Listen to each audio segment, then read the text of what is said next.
ജയശങ്കര. എല്ലാവർക്കും സാദര പ്രണാമം. ആദിശങ്കര ഇൻ്റർനാഷണൽ ഫൗണ്ടേഷൻ്റെ സനാതന ധർമാമൃതം എന്ന പരിപാടിയുടെ 6ാമത്തെ അധ്യായമാണ് ഇന്ന് നമ്മളിവിടെ നടത്താൻ പോകുന്നത്. സനാതനം എന്താണെന്നും അതൊരു കാലാതീതമാണത്, ഒരിക്കലും നശിക്കാത്ത മാറ്റമില്ലാത്ത ഒരു സംഗതിയാണ് ഈ സനാതനം. അപ്പം അതിൻ്റെ രീതികൾ എന്താണ്, ധർമ്മം എന്താണ്, എന്തൊക്കെയാണ് അത് അനുശാസിക്കുന്നത്, അങ്ങനെ ധർമ്മത്തിൽ അധിഷ്ഠിതമായ ജീവിതം മുന്നോട്ട് കൊണ്ടുപോകാൻ എങ്ങനെ കഴിയും, അതാണ് ഇതിൻ്റെ കാലഘട്ടത്തിൻ്റെ ആവശ്യമാണ്. അപ്പം അതിന് വേദങ്ങളിലും പുരാണങ്ങളിലും ഇതിഹാസങ്ങളിലും എല്ലാം അതിന് പറ്റിയ കഥകളെല്ലാം ഉണ്ട്. അപ്പോൾ ഇനി നമ്മൾ 2 ആഴ്ച കഴിഞ്ഞ് തുടങ്ങുന്ന കർക്കിടക മാസത്തിലെ രാമായണ പാരായണത്തിൽ മര്യാദാ പുരുഷോത്തമനായ ശ്രീരാമചന്ദ്രൻ്റെ കഥയാണ് പറയുന്നത്. ഈശ്വരീയ അംശമുണ്ട്, ഈശ്വരനാണ്, പല കഥാപാത്രങ്ങൾ വരുന്നുണ്ട്. ഈശ്വരനും മനുഷ്യനും ചരാചരങ്ങളും പ്രകൃതിയും എങ്ങനെ ഇണങ്ങി ജീവിക്കുന്നു, എങ്ങനെ ഇണങ്ങി ജീവിക്കണം എന്ന് നമുക്ക് പഠിപ്പിച്ചു തരുന്നതാണ്. അപ്പം അങ്ങനെയുള്ള ആ സനാതനധർമ്മത്തിൻ്റെ പ്രചാരണത്തിനായിട്ട് സാമാന്യ ജനങ്ങൾക്ക് അത് ബോധ്യപ്പെടുത്തി കൊടുക്കാനുള്ള ശ്രമമാണ് ആദിശങ്കര ഇൻ്റർനാഷണൽ ഫൗണ്ടേഷൻ ചെയ്യുന്നത്. അപ്പം ഇന്നത്തെ ഈ പ്രോഗ്രാമിൽ പങ്കെടുക്കാൻ എത്തിയിട്ടുള്ള അല്ലെങ്കിൽ പങ്കെടുത്തുകൊണ്ടിരിക്കുന്ന എല്ലാ ഫൗണ്ടേഷൻ അംഗങ്ങൾക്കും സ്വാഗതം നേരുന്നു. എല്ലാവരെയും വിനീതമായി ക്ഷണിക്കുന്നു. ആദ്യമായിട്ട് നമുക്കൊരു ഗുരു സ്മരണത്തോടുകൂടി ആരംഭിക്കാം. അതിന് സജിന രാജേഷിനെ വളരെ സ്നേഹത്തോടെ ആദരവോടെ ഈ ഒരു പ്ലാറ്റ്ഫോമിലേക്ക് ക്ഷണിക്കുകയാണ്. സജിന രാജേഷ്. ശങ്കര.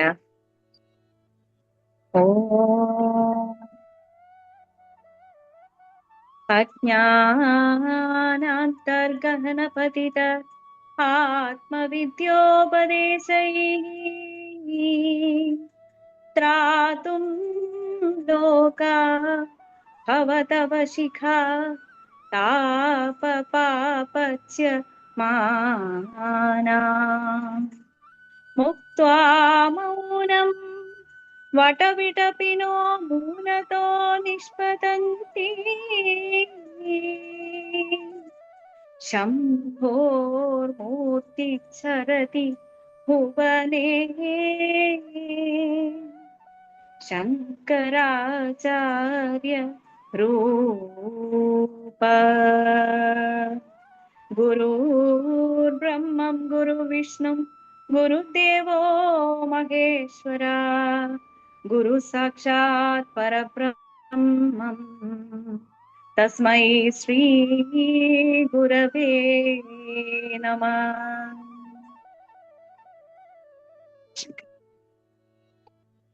നന്ദി, നമസ്കാരം.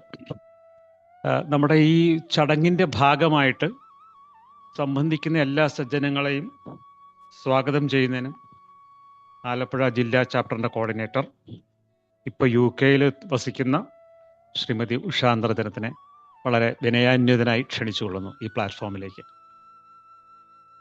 നമസ്തേ ജയശങ്കര. എല്ലാവർക്കും നമസ്തേ. സനാതന ധർമാമൃതം എന്ന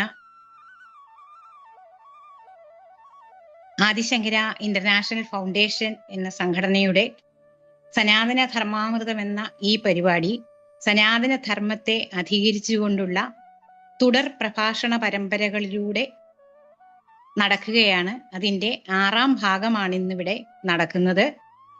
ഗുരുസ്മരണയോടെ നമ്മൾ സമാരംഭിച്ചതായ ഈ സനാതന ധർമാമൃത ശ്രവണം ചെയ്യുന്നതിലേക്ക് എത്തിച്ചേർന്നിട്ടുള്ള സുഹൃത്തുക്കളായ എല്ലാ സജ്ജനങ്ങളെയും സംഘടനയുടെ പേരിൽ സ്വാഗതം ചെയ്യുന്നു. ഒപ്പം തന്നെ ഈ സനാതന ധർമാമൃതം എന്ന തുടർ പഠന പരിപാടി ഇന്ന് നടത്താനായി നമ്മുടെ ക്ഷണം സ്വീകരിച്ച് എത്തിച്ചേർന്നിട്ടുള്ള നമുക്കെല്ലാവർക്കും സുപരിചിതയായ, ഭാരതത്തിൽ അങ്ങോളം ഇങ്ങോളം സനാതന ധർമ്മത്തെ തൻ്റെ പ്രഭാഷണങ്ങളിലൂടെ പ്രചരിപ്പിച്ച് സനാതന ധർമ്മവിശ്വാസികളായ ഏവർക്കും സുപരിചിതയായ നമ്മുടെ സംഘടനയുടെ ആചാര്യ കൂടിയായ പ്രൊഫസർ ശ്രീമതി സരിത അയ്യർജിയെ എല്ലാവരുടെയും പ്രാർത്ഥനയോടെ സാദരം സ്വാഗതം ചെയ്തുകൊള്ളുന്നു. എല്ലാവർക്കും നമസ്തേ. ജയശങ്കരൻ.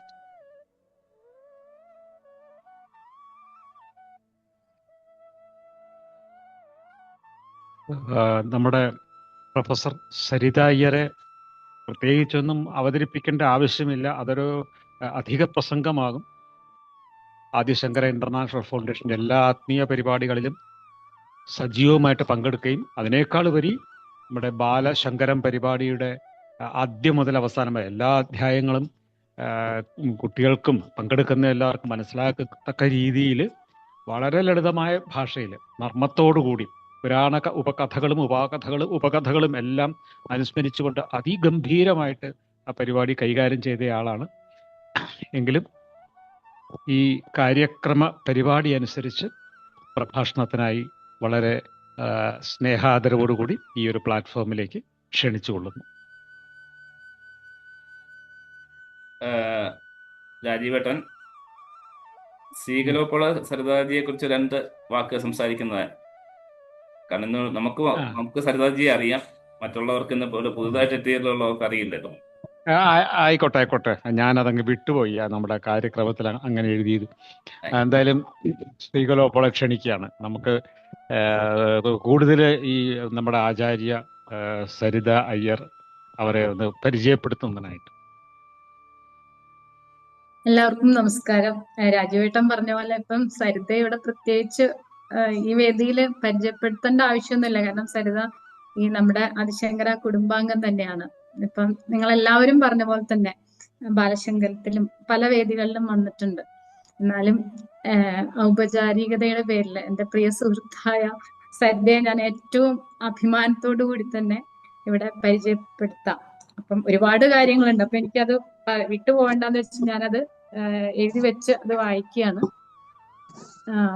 സരിത അയ്യർ, ഏറ്റുമാനൂരപ്പൻ കോളേജിൽ പേരിന് 2-3 പറഞ്ഞാൽ മതി. പ്രൊഫൈൽ അയക്കാൻ പറഞ്ഞപ്പോൾ എഡിറ്റ് ചെയ്യാൻ സമയമില്ല. അപ്പൊ കോളേജിലൊക്കെ കൊടുക്കണ്ട, അതുപോലെ അയച്ചതാ. അത് സാരമില്ല, കുറച്ച് പറയാം. ഏറ്റുമാനൂർ അപ്പൻ കോളേജിൽ അസോസിയേറ്റ് പ്രൊഫസറായി ജോലി ചെയ്യുന്നു. പിന്നീട് ഇപ്പം റിസർച്ച് ചെയ്തുകൊണ്ടിരിക്കുകയാണ് ഭാരതിദാസൻ യൂണിവേഴ്സിറ്റിയിലെ മാനേജ്മെന്റിലും ബിസിനസ് അഡ്മിനിസ്ട്രേഷനിലും പോസ്റ്റ് ഗ്രാജുവേറ്റ് ഡിഗ്രി ഉണ്ട്. പിന്നെ അതുപോലെ യോഗി ട്രയൽസ് ആൻഡ് ട്രാൻസെൻഡൻസ് എന്ന കമ്പനിയുടെ കൺസൾട്ടന്റ് ആണ്. അങ്ങനെയാണ് ഞങ്ങൾ ഈ ആധ്യാത്മിക യാത്രകളൊക്കെ ഞങ്ങൾ ഒരുമിച്ച് ഒരുപാട് നടത്താറുണ്ട് സരിതയുടെ കൂടെ. പിന്നെ അതിൽ ഏറ്റവും കൂടുതൽ വേറെ ഒരു സമൂഹത്തിൽ നടത്തുന്ന ആധ്യാത്മിക പ്രചാരണങ്ങൾക്കും പ്രഭാഷണങ്ങൾക്കും വൈദഗ്ധ്യത്തിനും ശങ്കരാചാര്യരായ നടുവിൽ മഠം അച്യുത ഭാരതി സ്വാമിയ, പിന്നെ വെസ്റ്റ് ബംഗാൾ ഗവർണർ ആനന്ദ ബോസ് സർ, ഇവരുടെയൊക്കെ കയ്യിൽ നിന്ന് പ്രശസ്തി പത്രം ലഭിച്ചിട്ടുണ്ട്. കൂടാതെ നമ്മുടെ ബാസുരി ചാരിറ്റബിൾ ട്രസ്റ്റിന്റെ രാമായണ ശ്രീ പുരസ്കാരവും അതുപോലെ രാമായണ ശ്രേഷ്ഠ പുരസ്കാരവും ലഭിച്ചിട്ടുണ്ട്. ഓംകാരേശ്വരിൽ നടന്ന അന്നത്തെ സമ്മേളനത്തിന് 108 അടി ഉയരമുള്ള ശങ്കരാചാര്യരുടെ പ്രതിമ അനാച്ഛാദനത്തിന് മധ്യപ്രദേശ് ഗവൺമെന്റിന്റെ സ്പെഷ്യൽ ഗസ്റ്റ് ഓഫ് ഓണറായിട്ട് ക്ഷണം ലഭിച്ചിട്ടുണ്ട് സരിതയ്ക്ക്. അങ്ങനെ പിന്നെ നമുക്ക് എല്ലാവർക്കും അറിയുന്ന പോലെ നിരന്തരമായ ധാരാളം പ്രഭാഷണങ്ങൾ നടത്തുന്നുണ്ട്. ഇതൊക്കെ ഈ ഇതിലുള്ളതാണ്. അതുകൂടാതെ എനിക്ക് വ്യക്തിപരമായിട്ട് സരിതയെ നന്നായിട്ട് അറിയാം. അതായത് ഒരുപാട് സേവാ പ്രവർത്തനങ്ങൾ സരിത ചെയ്യുന്നുണ്ട്. ഇപ്പൊ മഹത്തുക്കളുടെ ഒക്കെ കാര്യം പറയുമ്പോ പറയില്ലേ സർവഭൂത സുഹൃത്ത് എന്ന് പറഞ്ഞ. അപ്പൊ എനിക്ക് ഈ അവസരത്തിൽ ഞാൻ ഓർമ്മ വരുന്നൊരു കാര്യം, യൂട്യൂബിൽ ഒരു കമന്റ് കണ്ടിട്ട് ഞാൻ സരിതയായിട്ട് ചോദിച്ചിട്ട് അറിഞ്ഞതാണ്.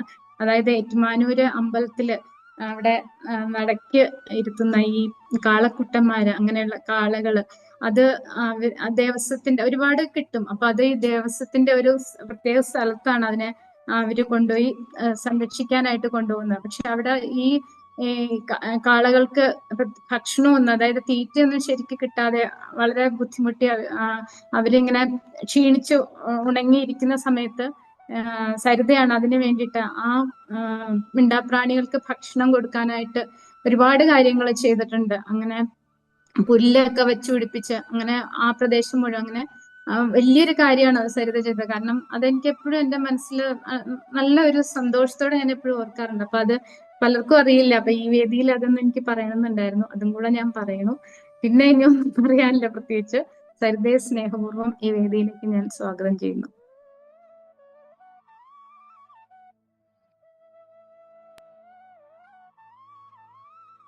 ഓം സദാശിവസമാരംഭാം ശങ്കരാചാര്യമധ്യമാം അസ്മദാചാര്യപര്യന്താം വന്ദേ ഗുരുപരമ്പരാം സച്ചിദാനന്ദരൂപായ കൃഷ്ണായ ക്ലിഷ്ടകാരിണേ നമോ വേദാന്തവേദ്യായ ഗുരവേ ബുദ്ധിസാക്ഷിണേ. എല്ലാവർക്കും നമസ്കാരം. അതോടൊപ്പം നമ്മുടെ എല്ലാം ഭാഗവത ആചാര്യനായിരുന്ന വൈദ്യലിംഗ ശർമാജിയെ കൂടി മനസ്സിൽ നമസ്കരിച്ചുകൊണ്ട് ഈ ഒരു സത്സംഗം തുടങ്ങാമെന്നാണ് വിചാരിക്കുന്നത്. സത്യം പറഞ്ഞാല് ശ്രീകുട്ടി ഇപ്പൊ ഈ കാളകളുടെ കാര്യം പറഞ്ഞപ്പോൾ ഞാൻ അന്തിച്ചു പോയി. 2-3 ദിവസം മുമ്പ് എനിക്ക് ശ്രീകുട്ടിയാണെന്ന് ഇവിടെ വെൽക്കം പറയുന്നതെന്നൊന്നും അറിയില്ല. ഞാൻ 2 ദിവസമായിട്ട് ട്രിച്ചിയിലായിരുന്നു. ഇന്ന് രാവിലെ വന്നിട്ടേ ഉള്ളൂ. 2 ദിവസം മുമ്പ് തൊട്ട് തന്നെ എന്നോട് പറയുന്നുണ്ട്, അത് ഒരു യൂട്യൂബില് എൻ്റെ ഒരു പ്രഭാഷണത്തിന്റെ താഴെ ഒരാൾ എഴുതിയിരുന്നു, ഇങ്ങനെ കാളകൾക്ക് ചെയ്തത് ഞങ്ങൾ സ്മരിക്കുന്നുണ്ട്, എപ്പോഴും ഞങ്ങൾക്ക് ഓർമ്മയുണ്ട് എന്ന്. അപ്പൊ അത് ശ്രീകുട്ടി കണ്ടിരുന്നു എന്ന് തോന്നുന്നു. അപ്പൊ എന്നോട് പറഞ്ഞു, ഇങ്ങനെ ആ കാര്യം എന്താണെന്നൊന്ന് പറയാവോ, ട്രിച്ചിക്ക് പോകുമ്പോ കാറിൽ പോകുന്ന സമയത്താണേലും ചുമ്മാ ഇരിക്കുമ്പോ പറഞ്ഞാൽ മതിയെന്ന്. അപ്പൊ എനിക്ക് സമയം കിട്ടിയില്ല. ട്രിച്ചിയിലിരിക്കുമ്പോൾ വീണ്ടും ശ്രീകുട്ടിയുടെ മെസ്സേജ് വന്നു, അതൊന്ന് പറയണം കേട്ടോ എന്ന്. അപ്പൊ ഞാൻ വിചാരിച്ചു ചുമ്മാ കേൾക്കാനായിരിക്കും. അതുകൊണ്ട് ഞാൻ തിരിച്ച് ട്രിച്ചിയിൽ നിന്ന് പോരുമ്പോ ട്രെയിൻ ലേറ്റ് ആയിരുന്നു. അപ്പൊ റെയിൽവേ സ്റ്റേഷനിലിരുന്ന് ചെറിയൊരു റെക്കോർഡ് ചെയ്ത് അയച്ചു. പക്ഷെ ഇപ്പോഴാണ് മനസ്സിലായത് ഇത് ഇതിനു വേണ്ടിയിട്ടാണെന്ന്. ഞാൻ സ്വപ്നത്തിൽ പോലും എനിക്ക് ചിന്തിച്ചില്ല ഇങ്ങനെ ഒരു കാര്യത്തിനായിരിക്കും ചോദിച്ചത് എന്ന്. എന്താണേലും പക്ഷെ അങ്ങനെ ഒരു ഭാഗ്യം ഉണ്ടായി. ഏറ്റുമാനൂരപ്പന്റെ മുന്നില് പല മൂരിക്കുട്ടന്മാരെ നടക്കിരുത്തുന്നുണ്ടെങ്കിലും അതിനെ ഒന്നും ശരിയായ രീതിയിൽ ശുശ്രൂഷിക്കുന്നില്ലായിരുന്നു. അതിന് കൃത്യമായിട്ട് ആഹാരം ഒന്നും കിട്ടുന്നില്ലായിരുന്നു. അപ്പൊ അതുകൊണ്ട് ഒരു വലിയത്താൻ എന്ന് പറയുന്ന ഒരു വെറ്റിനറി ഡോക്ടറും വിജയമേനോനും ഒക്കെ ചേർന്ന്, അവരൊക്കെ പല സ്ഥലങ്ങളിലുള്ളവരാണ്. നമ്മൾ ഏറ്റുമാനൂരായതുകൊണ്ട് കാളികാവ് എന്ന് പറയുന്ന ക്ഷേത്രത്തിലാണ് ഇവയെ സംരക്ഷിച്ചിരുന്നത്. അവിടെ പോയി കാണാനും ആ സ്ഥലം ഉള്ളിടത്തെല്ലാം ധാരാളം പുല്ലൊക്കെ വെച്ച് പിടിപ്പിക്കാനും കുറെ പിണ്ണാക്കൊക്കെ അവിടെ എത്തിക്കാനും കുറെ കാലങ്ങൾ അത് നോക്കാനൊരു ഭാഗ്യം ലഭിച്ചു. ഏറ്റുമാനൂരപ്പന്റെ വാഹനമല്ലേ.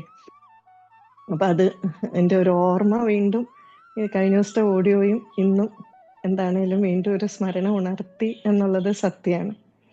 ഞാൻ ഇന്ന് പറയാനായിട്ട് പല പല കാര്യങ്ങളാണ് പറയാൻ ഉദ്ദേശിക്കുന്നത്. പ്രധാനമായിട്ടും കുറെ കാലമായിട്ട് സത്സംഗം കേൾക്കുന്നവരായതുകൊണ്ട് നമ്മള് വ്യത്യസ്തമായിട്ടുള്ള പല പല ചിന്തകളിലേക്ക് നമ്മളൊന്ന് കടക്കേണ്ട ആവശ്യമുണ്ട്. പല ആംഗിളിൽ കൂടി നമ്മളുടെ സനാതന ധർമ്മത്തെ പല ആചാര്യന്മാര് പറഞ്ഞിരിക്കുന്ന തലത്തിൽ വീക്ഷിക്കേണ്ടതുണ്ട്. അത് വളരെ സാധാരണമായിട്ടുള്ള ചിന്താഗതികളായിരിക്കാം, പക്ഷെ നമുക്കത് വളരെയധികം അടിത്തറ തരും, നമുക്ക് വ്യക്തമായിട്ടുള്ള കാഴ്ചപ്പാട് തരും. അപ്പൊ അങ്ങനെയുള്ള ഒരു കാഴ്ചപ്പാടാണ് ഇന്ന് നിങ്ങളുടെ മുന്നിലേക്ക് ആദ്യമായിട്ട് വെക്കുന്നത്. ഇപ്പൊ വളരെ ദരിദ്രനായിട്ടുള്ള ഒരാള് ഉണ്ടെന്ന് വിചാരിക്കുക. അയാൾക്ക് എല്ലാ തരത്തിലുമുള്ള ദാരിദ്ര്യമുണ്ട്. അങ്ങനെയുള്ള ഒരാൾക്ക് അയാളുമായി യാതൊരു ബന്ധവും ഇല്ലാത്ത ഒരാളുടെ വളരെയധികം സമൃദ്ധി കാണുമ്പോൾ സ്വാഭാവികമായിട്ട് മനസ്സിൽ എന്താണ് തോന്നുക? ഒരിക്കലും സന്തോഷമല്ല തോന്നുക. ഞാനൊരു സാധാരണ മനുഷ്യന്റെ കാര്യമാണ് പറയുന്നത് കേട്ടോ, ആധ്യാത്മികമായിട്ട് ഇവോൾവ് ആയിട്ടുള്ള ഒരാളുടെ കാര്യമല്ല പറയുന്നത്. സ്വാഭാവികമായിട്ടും അയാൾക്ക് ദുഃഖം വരും. കാരണം എന്താന്ന് വെച്ചാല് തൻ്റെ അവസ്ഥയെപ്പറ്റി ഉള്ള ഒരു ഓർമ്മപ്പെടുത്തലാണിത് വീണ്ടും വീണ്ടും. തൻ്റെ അവസ്ഥ ഇങ്ങനെയാണല്ലോ, തനിക്കൊന്നും ഇല്ലല്ലോ എന്നുള്ള രീതിയിൽ. ഇനി ഒരു നേരം പോലും ആഹാരം കഴിക്കാനില്ലാത്ത ഒരാളാണെന്ന് വെക്കുക. സമൃദ്ധമായിട്ട് ആഹാരം കഴിക്കാൻ കഴിവുള്ള ഒരാളെ കാണുമ്പോൾ ഇത് തന്നെയായിരിക്കും അവസ്ഥ. എന്നാൽ നമ്മളുടെ ഒപ്പം ദാരിദ്ര്യം അനുഭവിക്കുന്ന ഒരാളെ കാണുമ്പോൾ എന്തായിരിക്കും മാനസികാവസ്ഥ? തുല്യ ദുഃഖിതരാണ് എന്നുള്ള രീതിയിൽ നമ്മൾ അങ്ങ് നിൽക്കും. നമ്മളെക്കാളും ദാരിദ്ര്യം അനുഭവിക്കുന്ന ഒരാളെ കാണുമ്പോഴോ നമുക്ക് കുറച്ച് ആശ്വാസം തോന്നും. പിന്നെ എന്താണ്, കുറച്ച് സന്തോഷവും തോന്നും. ഒരു സാധാരണ മനുഷ്യന് ഇത്രയും എന്താണെങ്കിലും കഷ്ടപ്പാട് എനിക്കില്ലല്ലോ എന്നുള്ള ഒരു സന്തോഷവും തോന്നും. അപ്പൊ ഇതാണ് നമ്മളെക്കാളും കൂടുതലുള്ള സമൃദ്ധമായിട്ട് എല്ലാം ഉള്ള ഒരാളെ കാണുമ്പോൾ ഒരു സാധാരണ മനുഷ്യന് ഒരിക്കലും സന്തോഷമല്ല തോന്നുന്നത്, ദുഃഖമാണ് തൻ്റെ ഇല്ലായ്മകളുടെ ഒരു ഓർമ്മപ്പെടുത്തലാണ്. അങ്ങനെയാണെങ്കിൽ നമ്മളുടെ മുന്നിൽ നമുക്ക് അറിവ് കുറവാണ്, വിവേകബുദ്ധി കുറവാണ്, നമുക്ക് എവിടെ എന്ത് നോക്കിയാലും നമുക്ക് പരിമിതമാണ്. മനുഷ്യന്റെ കാര്യത്തിൽ നമുക്ക് എല്ലായിടത്തും സഞ്ചരിക്കാൻ പറ്റില്ല, നമുക്ക് എല്ലാ അറിവുകളും ഇല്ല, എല്ലാ തരത്തിലുള്ള പരിമിതിയുണ്ട്. അങ്ങനെയുള്ള നമുക്ക് എല്ലാം അറിയുന്ന, സർവജ്ഞനായിട്ടുള്ള, എല്ലായിടവും വ്യാപിച്ചിരിക്കുന്ന, എല്ലാ കഴിവുകളുള്ള ഈശ്വരനെ പറ്റി ചിന്തിക്കുമ്പോൾ, ഈശ്വരനെ കാണുമ്പോൾ ഇതേ രീതിയിലുള്ള മനോഭാവമാണോ നമുക്ക് തോന്നുക? അങ്ങനെയാണ് തോന്നുന്നതെങ്കിൽ, കാരണം നമ്മളെക്കാളും എല്ലാം ഉള്ള ഒരാളാണ്, അങ്ങനെയുള്ള ഈശ്വരനെ കാണുമ്പോൾ നമുക്ക് ദുഃഖമാണ് നമ്മുടെ അവസ്ഥയെപ്പറ്റി തോന്നുന്നതെങ്കിൽ അങ്ങനെയുള്ള ഒരു ഈശ്വരനെ നമ്മൾ സ്മരിക്കേണ്ട ആവശ്യമുണ്ടോ? ഈ ഒരു ചിന്ത ആചാര്യന്മാർ നമ്മുടെ മുന്നിലേക്ക് വെക്കുന്നുണ്ട്. അപ്പൊ ഇതിന് ആചാര്യൻ തന്നെ മറുപടി പറയുകയാണ്. അതായത് ദൂരെ ഒരു സ്ഥലത്ത് നമ്മളുടെ തന്നെ ഒരു, അല്ലെങ്കിൽ നമ്മളുടെ പുത്രൻ, നമ്മളുടെ ഒരു ബന്ധു, അല്ലെങ്കിൽ നമ്മളുടെ ഒരു സുഹൃത്ത് കുറച്ച് നല്ല നിലയിൽ, അത്യാവശ്യ സാമ്പത്തിക ഭദ്രതയും ഒക്കെ ആയിട്ട് നല്ല നിലയിൽ കുറച്ച് എല്ലാവരും അറിയുന്ന രീതിയിൽ ജീവിക്കുന്നുണ്ട് എന്ന് വിചാരിക്കുക. സ്വാഭാവികമായിട്ടും അത് കാണുമ്പോൾ നമ്മൾ അങ്ങോട്ടും ഇങ്ങോട്ടും നല്ല സ്നേഹബന്ധത്തിൽ കഴിയുന്നവരാണെങ്കിൽ നമുക്ക് നല്ല സന്തോഷം തോന്നും. നമ്മുടെ കുടുംബത്തിൽ ഇങ്ങനെ ഒരാളുണ്ട്, മാത്രമല്ല അദ്ദേഹത്തിന് നമ്മളെ സഹായിക്കാനുള്ള ഒരു മനസ്ഥിതി ഉണ്ട് എന്ന് വിചാരിക്കുക. പക്ഷെ അദ്ദേഹം ദൂരെയാണ്, അതുകൊണ്ട് അദ്ദേഹത്തിനോട് വന്നെത്താൻ പറ്റുന്നില്ല എന്ന് മാത്രമേ ഉള്ളൂ. കൃത്യമായിട്ട് നമുക്കെല്ലാം ചെയ്തു തരാൻ പറ്റുന്നില്ല, പക്ഷെ നമുക്ക് ചെയ്തു തരാൻ ആഗ്രഹമുണ്ട്. നമ്മളുടെ ഒരു വെൽവിഷറാണ്. ഇങ്ങനെയുള്ള ഒരാളെ പറ്റി നമ്മളുടെ മനോഭാവം എന്തായിരിക്കും? നമുക്ക് അയാളുടെ നല്ല സ്നേഹമായിരിക്കും, ഇഷ്ടമായിരിക്കും. നമുക്കൊരു വിശ്വാസമുണ്ട് ഏതെങ്കിലും ഒരു സമയത്ത് നമ്മളെ അദ്ദേഹം സഹായിക്കും, സാഹചര്യം വരുമ്പോൾ. ആചാര്യന്മാര് പറയുന്നു ഈശ്വരനെ ഇതുപോലെയുള്ള ഒരു സ്നേഹിതനായിട്ട് വേണം നമ്മൾ കണക്കാക്കാൻ. പക്ഷെ ഈ പറഞ്ഞ കഴിവുകൾ മാത്രമൊന്നും അല്ല ഈശ്വരന് മനുഷ്യന്റെ ഈ പരിമിതികളൊന്നും ബാധകമല്ല. അതിന് കാരണം എന്താണ്? ഒന്ന്, നമുക്ക് ഏറ്റവും വലിയ ഒരു അനുഗ്രഹം എന്താണെന്ന് വെച്ചാൽ, നമ്മളുടെ ഒരു സ്നേഹിതനാണെങ്കിൽ അയാൾ എന്ത് വേണം? നമ്മളുടെ പ്രശ്നങ്ങൾ മാറ്റിത്തരാൻ പറ്റണം, നമ്മുടെ വിഷമതകൾ മാറ്റിത്തരാൻ പറ്റണം. ഇവിടെ അപ്പുറത്ത് നിൽക്കുന്നയാൾ എന്താണ്? ഒരു തരത്തിലുള്ള വിഷമതകളും ഇല്ലാത്ത ഒരാളാണ്. ഇങ്ങനെ ഒരു സ്നേഹിതനെ കിട്ടുമോ? ഒരു തരത്തിലുള്ള വിഷമതകളില്ല. മാത്രമല്ല നമ്മളുടെ എല്ലാ തരത്തിലുള്ള വിഷമതകളും മാറ്റാൻ കഴിവുള്ള ആളും കൂടിയാണ്. അപ്പൊ രണ്ട് കാര്യങ്ങൾ ഇവിടെ ആലോചിക്കുക. ഒന്നെല്ലാരും മ്യൂട്ട് ചെയ്യാവോ? ശബ്ദം വല്ലാതെ വരുന്നുണ്ട്. എല്ലാരും ഒന്ന് മ്യൂട്ട് ചെയ്യുവാണെങ്കിലേ. ചെയ്തിട്ടുണ്ട്. ഓക്കെ. ഇവിടെ ശ്രദ്ധിച്ച് കേൾക്കുക. എന്താന്ന് വെച്ചാല് നമുക്ക് കുറെ വിഷമതകളുണ്ട്. അപ്പൊ നമ്മളുടെ സ്നേഹിതനാണെങ്കിൽ പൂർണ്ണമായിട്ട് നമ്മുടെ വിഷമതകൾ ചിലപ്പോൾ മാറ്റിത്തരാനൊന്നും പറ്റില്ല. പക്ഷെ അയാൾക്ക് അയാളുടേതായ വിഷമതകളും കാണും. ഇത് നമ്മളുടെ മറുവശത്ത് നിൽക്കുന്നയാള് ഒരു വിഷമതയില്ലാത്തവനാണ്. മാത്രമല്ല നമ്മളുടെ വിഷമതകളെല്ലാം മാറ്റാൻ കഴിവുള്ളവനാണ്. ഇതാണ് ഒന്നാമത്തെ കാര്യം. ഇനി രണ്ടാമത്തെ കാര്യം, നമുക്ക് വിഷമതകൾ മാറ്റിയാൽ മാത്രം പോരാ, നമുക്ക് ധാരാളം ആഗ്രഹങ്ങളുണ്ട്, വൈവിധ്യമാർന്ന ആഗ്രഹങ്ങൾ. ഏത് സമയത്ത് എപ്പോ ഏത് ആഗ്രഹം എവിടെ വെച്ചാണ് തോന്നുന്നതെന്ന് നമുക്ക് തന്നെ അറിയില്ല. അപ്പൊ എന്ത് വേണം? നമുക്ക് വേണ്ട സ്നേഹിതൻ എങ്ങനെയായിരിക്കണം? നമ്മളുടെ ഏത് ആഗ്രഹവും സാധിച്ചു തരാൻ പറ്റുന്നയാളായിരിക്കണം. അതെപ്പോഴാണ്? ഏത് സമയത്തും എവിടെ വെച്ചും. പിന്നെയോ നമ്മൾ ആഗ്രഹിച്ചില്ലെങ്കിൽ, അല്ലെങ്കിൽ നമ്മൾ ചോദിച്ചില്ലെങ്കിലും നമ്മളുടെ ആഗ്രഹത്തെ മനസ്സിലാക്കി നമുക്ക് ചെയ്തു തരാൻ പറ്റുന്ന ഒരാളായിരിക്കണം. ഇങ്ങനെ നോക്കുമ്പോൾ ഇതെല്ലാം സാധിക്കുന്ന ഒരാൾ നമുക്കുണ്ട് എന്നുള്ള ചിന്ത തന്നെ നമുക്ക് ഒത്തിരി സമാധാനം തരുന്നതാണ്. അതാണ് ഈശ്വരൻ എന്ന് പറയുന്നത്. ഇനി ഇദ്ദേഹത്തെ പറ്റി നമ്മളിങ്ങനെയെല്ലാം ചിന്തിച്ചു. നമ്മൾക്ക് ഇന്നിട്ടും ചില പ്രശ്നങ്ങൾ ഉണ്ടായി എന്ന് വിചാരിക്കുക. അപ്പൊ നമ്മൾ എന്ത് ചിന്തിക്കും?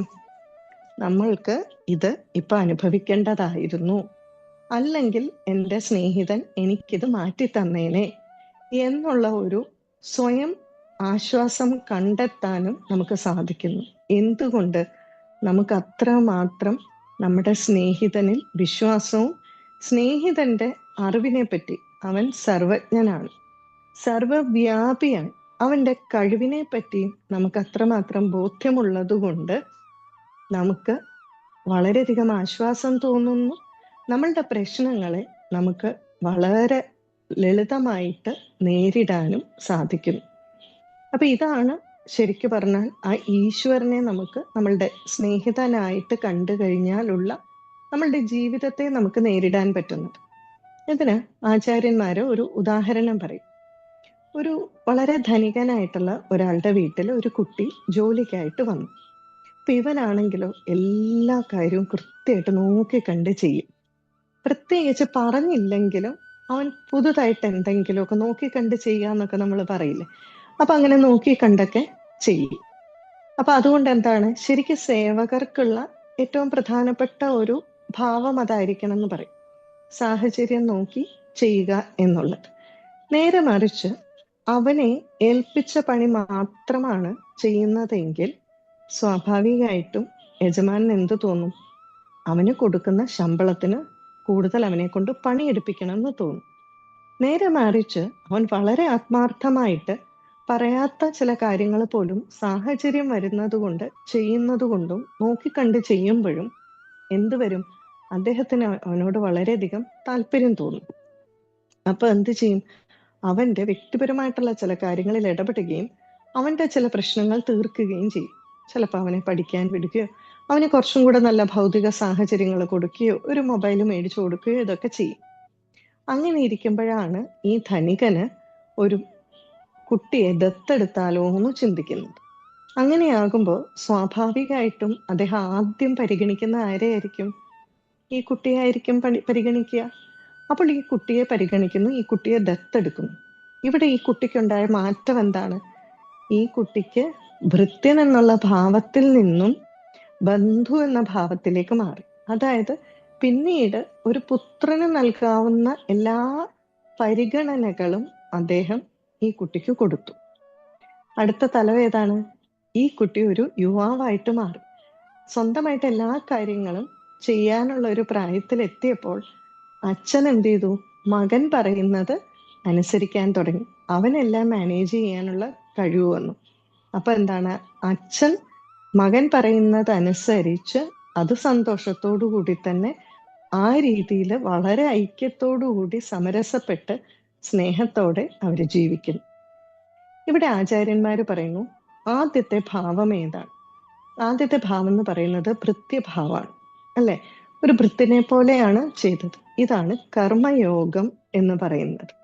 ആ സമയത്ത് നമ്മൾ കടന്നു പോകേണ്ട ഇതാണ്, കൃത്യമായിട്ട് നമ്മളുടെ ആ ആചരണങ്ങള് സമർപ്പണ ഭാവത്തോടുകൂടി ചെയ്യുക. അതിൻ്റെ അടുത്ത ഭാവം എന്താണ്, പിന്നെ ആ പുത്രന്റെ എല്ലാ കാര്യങ്ങളും ആ അച്ഛൻ സ്വന്തം എന്നുള്ള പോലെ നോക്കും. ഇത് പറയാണ് ഭക്തിയോഗം. കാരണം എന്താണ്, നമ്മള് ഭഗവാന്റെ പ്രേമത്തിന് പാത്രീഭവിച്ചു. അപ്പൊ പിന്നെ നമ്മുടെ കാര്യങ്ങളൊക്കെ ആര് നോക്കും, ഭഗവാൻ നോക്കും. ആ ഭഗവാന്റെ പ്രേമത്തിന് പാത്രീഭവിച്ച ആ ഒരു ഭാവമാണ് ഭക്തിയോഗം എന്ന് പറയുന്നത്. അപ്പൊ കർമ്മയോഗമായി, ഭക്തിയോഗമായി. പിന്നീട് എന്താണ്, അച്ഛനും മകനും തമ്മിൽ വ്യത്യാസമില്ലാതെ ഐക്യപ്പെട്ടു. അതാണ് ഭക്തനും ഈശ്വരനും തമ്മിൽ ഒന്നാകുന്ന രംഗം. ഇതാണ് ജ്ഞാനയോഗം എന്ന് പറയുന്നത്. അപ്പൊ വളരെ ലളിതമായിട്ട് ആചാര്യന്മാര് നമ്മളോട് പറഞ്ഞിട്ടുണ്ട്. പക്ഷെ ഇവിടെ ആചാര്യന്മാർ പറഞ്ഞു, ഈ ജ്ഞാനയോഗം എന്ന് പറയുന്നത് ഒരിക്കലും പുസ്തക ജ്ഞാനമല്ല. പുസ്തക ജ്ഞാനത്തിലൂടെ പലർക്കും പലത് പറയാൻ പറ്റും, അല്ലേ? ഇപ്പൊ ഞാനും ഇവിടെ പലതും വായിച്ച് മനസ്സിലാക്കിയാണ് പറയുന്നത്. അതൊരിക്കലും മോശമാണെന്നല്ല, അങ്ങനെയുള്ളവരും വേണം. പക്ഷേ അതൊരിക്കലും മോക്ഷത്തിനുള്ള ഒരു അർഹതയായിട്ടോ അവർക്ക് എന്തെങ്കിലും യോഗ്യതയുണ്ടെന്നോ നമുക്ക് കണക്കാക്കാൻ സാധിക്കില്ല എന്നാണ് ആചാര്യന്മാര് പറഞ്ഞിരിക്കുന്നത്. അതിന് ഒരു ഉദാഹരണം പറയും.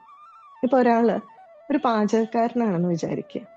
പാചകക്കാരനാണെങ്കിൽ അയാൾക്ക് കൃത്യമായിട്ടും ഓരോ സാധനങ്ങളും എത്രമാത്രം പാകത്തിനിടണം, കൂടരുത്, കുറയരുത്, എല്ലാത്തിൻ്റെ അളവുകളും എല്ലാ രീതിയും മനസ്സിലാക്കി വെക്കണം. കാരണം അയാൾക്കത് പാചകം ചെയ്ത് കൊടുക്കാനുള്ളതാണ്. അയാൾ പാചകം ചെയ്തിട്ട് കഴിക്കുന്നയാളുടെ അവസ്ഥയോ, അയാൾക്കത് വല്ല അറിയേണ്ട ആവശ്യമുണ്ടോ? അയാൾക്ക് നല്ലതായിരിക്കും അറിയാം, അതങ്ങ് കഴിച്ചാൽ മതി. അപ്പോൾ പറയുകയാണ്, ഇതുപോലെയുള്ള ഗ്രന്ഥത്തിലെ ജ്ഞാനവും നമ്മൾ ഇതെല്ലാം കൊടുക്കുമ്പോൾ അവരിതെല്ലാം പഠിക്കേണ്ട ആവശ്യമുണ്ട്, അവരിതെല്ലാം മനസ്സിലാക്കി വെക്കണം. നേരെ മറിച്ച് സത്യത്തെ പറ്റി നമുക്ക് സംശയമൊന്നുമില്ല. ഇപ്പം ഞങ്ങള് പ്രഭാഷണമൊക്കെ ചെയ്യുമ്പോൾ ധാരാളം ആളുകൾ പലതരത്തിലുള്ള സംശയം ചോദിക്കും. അപ്പൊ ഈ സംശയങ്ങൾക്ക് ഒരു മറുപടി നമ്മൾ പലപ്പോഴും മനസ്സിൽ കണ്ടുവെക്കണം. അല്ലെങ്കിൽ പലതരത്തില് പല ആചാര്യന്മാർ പറഞ്ഞു വെച്ചിരിക്കുന്ന വായിക്കുമ്പോൾ നമ്മളുടെ അത് മനസ്സിൽ ഇങ്ങനെ കിടക്കും. അപ്പൊ അതിൻ്റെ ഒരു ഉത്തരവാദിത്വമുണ്ട് പലരുടെയും സംശയങ്ങൾ തീർത്തു കൊടുക്കുക എന്നുള്ളത്. നേരെ മറിച്ച് തനിക്ക് യാതൊരു സംശയവുമില്ല, സത്യത്തെപ്പറ്റി സംശയമൊന്നും ഇല്ല എന്നുള്ള ആളുകൾക്ക് ഇതുപോലത്തെ ഈ വളരെയധികം ഗ്രന്ഥജ്ഞാനം ഇല്ലെങ്കിലും, ഗ്രന്ഥജ്ഞാനം മോശമാണെന്നല്ല പറയുന്നത്, എങ്കിലും ആ വേദത്തിൽ പറഞ്ഞിരിക്കുന്ന ഏതെങ്കിലും ഒരു ധർമ്മം ശരിയായ രീതിയിൽ അനുഷ്ഠിച്ചാൽ തന്നെ അദ്ദേഹത്തിന്റെ ആ പരമമായിട്ടുള്ള ഗതിയിലേക്കുള്ള യാത്രയാണെന്ന് പറയാം. ശങ്കരാചാര്യരുടെ ഭാഷ്യങ്ങൾ എടുക്കുക. ശങ്കരാചാര്യരുടെ ഭാഷ്യങ്ങൾ അദ്ദേഹം എഴുതിയിട്ടുണ്ട്.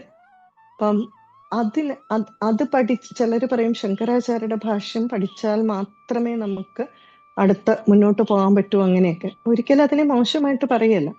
പക്ഷെ അങ്ങനെയാണെങ്കിൽ ശങ്കരാചാര്യ ഭാഷ്യം എഴുതിയതിന് മുന്നിലുള്ളവരുടെ അവസ്ഥയും അങ്ങനെയല്ല.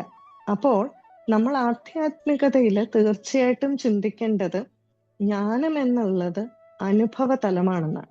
ആ അനുഭവ തലത്തിലേക്ക് എത്താനുള്ള ഉപാധികളും നമുക്ക് വ്യക്തമായ കാഴ്ചപ്പാടുകൾ ഉണ്ടാക്കാനുമുള്ളവയാണ് ഇവയെല്ലാം.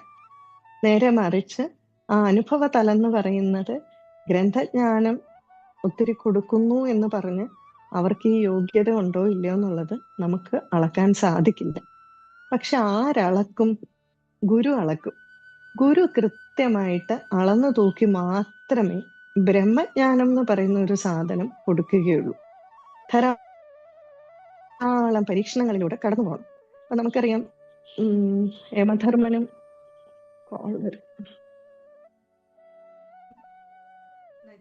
ായിട്ടുള്ള സംവാദം നമുക്കറിയാം. യമധർമ്മൻ എന്തെല്ലാം കാര്യങ്ങൾ വെച്ച് നോക്കി, ധാരാളം കാര്യങ്ങളൊക്കെ പറഞ്ഞൊന്ന് വഴിമാറ്റാൻ നോക്കിയില്ലേ. അവസാനം അത്രമാത്രം ദൃഢതയുണ്ട് എന്ന് കണ്ടപ്പോഴാണ്. ഇന്ദ്രൻ പോലും എത്രയോ കാലം തപസ് ചെയ്തിട്ടുണ്ട് ആ ഒരു ബ്രഹ്മജ്ഞാനത്തിനായിട്ട്. വളരെ ലളിതമായിട്ടുള്ള ഒരു ഉദാഹരണം പറയാം. ഒരിക്കല് വളരെ ധനികനായിട്ടുള്ള ഒരാള് ഷിർദി ബാബയുടെ അടുക്കലെത്തി. അപ്പൊ അദ്ദേഹം വന്നതിന്റെ ഉദ്ദേശം എന്താന്ന് വെച്ചാൽ അത്രമാത്രം ധനികനാണ്. അതുകൊണ്ട് തന്നെ അദ്ദേഹത്തിന്റെ കയ്യിൽ ഇല്ലാത്തതായിട്ടൊന്നുമില്ല. അപ്പൊ ആരോ പറഞ്ഞു ഷിർദിയിലെ ബാബ ബ്രഹ്മജ്ഞാനം കൊടുക്കും. അപ്പൊ അദ്ദേഹത്തിന് ഇത് മാത്രമേ ഇല്ലാത്തതായിട്ടുള്ളൂ. അപ്പൊ എന്നാ പിന്നെ അതും കൂടെ വേഗം ഒന്ന് കിട്ടിയാല്, കാരണം ആർക്കും വളരെ ഇതായിട്ടുള്ള സാധനമല്ലേ, തനിക്ക് ഇത്ര പൈസ ഉണ്ടായിട്ടും അതില്ല, അപ്പൊ അതും കൂടെ കിട്ടണം എന്നുള്ള ഭാവത്തിലാണ് ഇവിടെ വന്നത്. വളരെ കഷ്ടപ്പെട്ടൊക്കെയാണ് ഷിർദിയിൽ എത്തിയത്. അവിടെ എത്തിയ ഉടനെ ബാബായിട്ട് പറഞ്ഞു, ബാബ അങ്ങ് ഇവിടെ ബ്രഹ്മജ്ഞാനം നൽകുന്ന പറയുന്നത് കേട്ടു, ഞാൻ ഒത്തിരി കഷ്ടപ്പെട്ട ഇവിടെ വന്നത്, അതുകൊണ്ട് എനിക്ക് എത്രയും വേഗം ആ ബ്രഹ്മജ്ഞാനം ഒന്ന് തരാവോ? അപ്പൊ അങ്ങനെയാണെങ്കിൽ എനിക്ക് തിരിച്ചു പോകായിരുന്നു എന്ന് പറഞ്ഞു. അപ്പൊ ബാബ പറഞ്ഞു, എനിക്ക് ഇതിൽ പരം ഒരു സന്തോഷമില്ല. കാരണം ഇവിടെ വരുന്നവർ മുഴുവൻ എന്നോട് കുട്ടികളുണ്ടാകണം, വീട് വെക്കണം, ജോലി കിട്ടണം, ശമ്പളം കൂട്ടിക്കിട്ടണം, ഇങ്ങനെ ഭൗതികമായിട്ടുള്ള ആഗ്രഹങ്ങൾക്ക് വേണ്ടിയാണ് വരുന്നത്. ആദ്യമായിട്ടാണ് ഒരാൾ ബ്രഹ്മജ്ഞാനം ചോദിച്ചു വരുന്നത്. ഇതിൽ പരം എനിക്ക് എന്താ സന്തോഷം എന്ന് പറഞ്ഞിട്ട് ബാബ അടുത്ത് പിടിച്ചിരുത്തി. പിടിച്ചിരുത്തി കഴിഞ്ഞപ്പോൾ ബാബ തൊട്ടടുത്തുള്ള ഒരു കുട്ടിയെ വിളിച്ചിട്ട് പറഞ്ഞു, ആ നന്ദു മാർവാടിയുടെ കടയിൽ പോയിട്ട് ഒരു 5 രൂപ കടം മേടിച്ചുകൊണ്ട് വരാമോ എന്ന് ചോദിച്ചു. അപ്പൊ ഈ കുട്ടി അവിടെ പോയിട്ട് പറഞ്ഞു, ഓ അങ്ങനെ ഒരാള് അവിടെ കണ്ടില്ല എന്ന് പറഞ്ഞു. അപ്പൊ പറഞ്ഞു, ആ ബാലന്റെ കടയിൽ, പലചരക്ക് കടയിൽ പോയിട്ട് ഒരു 5 രൂപ കടം മേടിച്ചുകൊണ്ട് വരാം. ഈ കുട്ടി അവിടെ എല്ലാം നോക്കിയിട്ട് പറഞ്ഞു, അങ്ങനെ ഒരാളെ ഞാൻ കണ്ടില്ല.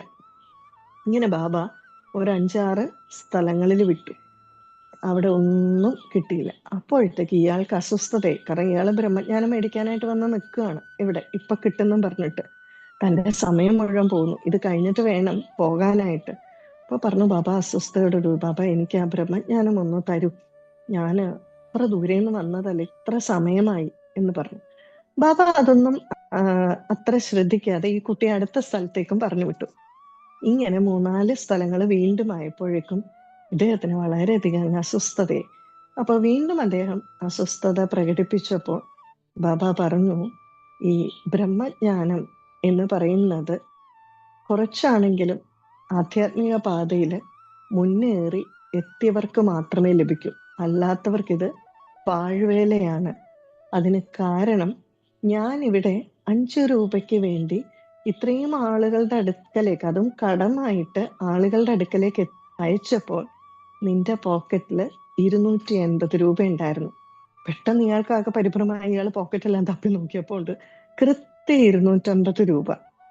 ബ്രഹ്മജ്ഞാനം നേടാൻ വന്ന ആൾക്ക് തൻ്റെ ഗുരുവിന് ഒരു 5 രൂപ ആവശ്യമുണ്ടെന്ന് കണ്ടപ്പോൾ ഇത്രയും സ്ഥലങ്ങളിലേക്ക് അയച്ചപ്പോൾ ആ ഒരു 5 രൂപ പോലും കൊടുക്കാൻ ഒരു സമർപ്പണ ഭാവം തൻ്റെ ഗുരുവിനോടില്ലാത്ത ഒരാൾക്ക് എങ്ങനെയാണ് ബ്രഹ്മജ്ഞാനം ലഭ്യമാകുക? അപ്പോൾ പറയുന്നു, ഗുരു കൃത്യമായിട്ടും യോഗ്യത നോക്കി മാത്രമേ ഈ ബ്രഹ്മജ്ഞാനത്തിനുള്ള അർഹത കൊടുക്കൂ. അതിനാദ്യം നമുക്ക് വേണ്ടത് നമ്മുടെ ഗുരുവിനോടുള്ള സമർപ്പണ ഭാവമാണ്. ആ ഗുരുവിനോടുള്ള സമർപ്പണ ഭാവം ഗുരുവിന് ബോധ്യപ്പെട്ടാൽ ഗുരു ധാരാളം പരീക്ഷണങ്ങൾ നടത്തി കൊടുക്കും. കാരണം അതിന് കൃത്യമായിട്ടുള്ള യോഗ്യത വേണം. യോഗ്യത ഇല്ലാത്തവരുടെ കയ്യിൽ ഇത് കിട്ടിയാലോ? ഇപ്പൊ ഉദാഹരണത്തിന് ചിദാനന്ദപുര സ്വാമിജി എല്ലായ്പ്പോഴും പറയുന്ന ഒരു ഉദാഹരണമുണ്ട്. ഈ പണ്ട് കാലത്ത് സിനിമാ നോട്ടീസൊക്കെ ജീപ്പിൽ ഇങ്ങനെ വിതരണം ചെയ്യും. കുറേ ആളുകൾ എടുക്കും, കുറച്ചുപേര് വായിച്ചു നോക്കും, കുറച്ചുപേര് വള്ളം ഉണ്ടാക്കി കളിക്കും, പലതരത്തില്. അപ്പൊ ഇത് വായിക്കാനൊക്കെ അറിയാവുന്നവരാണെങ്കിൽ ഇതിന്റെ പ്രാധാന്യം മനസ്സിലാക്കി എടുത്തു നോക്കും. ഇതുപോലെയാണ് ഓരോ അറിവും. ഒരു നല്ല സർജന്റെ കയ്യിൽ കത്തി കിട്ടിയാൽ അദ്ദേഹം അത് സർജറിക്കായിട്ട് ഉപയോഗിക്കും. കള്ളന്റെ കയ്യിൽ കത്തി കിട്ടിയാലോ? അപ്പോൾ ഇതുപോലെയുള്ളവ വളരെ വിലപിടിച്ചതായതുകൊണ്ട്, ഇതുകൊണ്ടാണ് ഇവയെല്ലാം ഗോപ്യമാണ് എന്ന് പറയുന്നത്. ആ ഗോപ്യമായിട്ടുള്ള വസ്തുക്കൾ യോഗ്യത ഉള്ളവരുടെ ഇടയിൽ കൊടുത്തില്ലെങ്കിൽ ഇത് വിപരീതമായിട്ടുള്ള രീതിയിൽ അവർ ഉപയോഗിക്കാൻ സാധ്യതയുണ്ട്. അതുകൊണ്ടാണ് അപ്പൊ അദ്ദേഹം പറയുകയാണ്, ഷിർദി ബാബ, ഇവിടെ 5 രൂപയ്ക്ക് വേണ്ടിയിട്ട് നിനക്കതൊന്നും തരാൻ തോന്നില്ല. ബ്രഹ്മജ്ഞാനം എന്ന് പറയുന്നത് അമൂല്യമായിട്ടുള്ള നിധിയാണ്. അതിന്റെ മൂല്യം പോലും കണക്കാക്കാൻ സാധിക്കില്ല.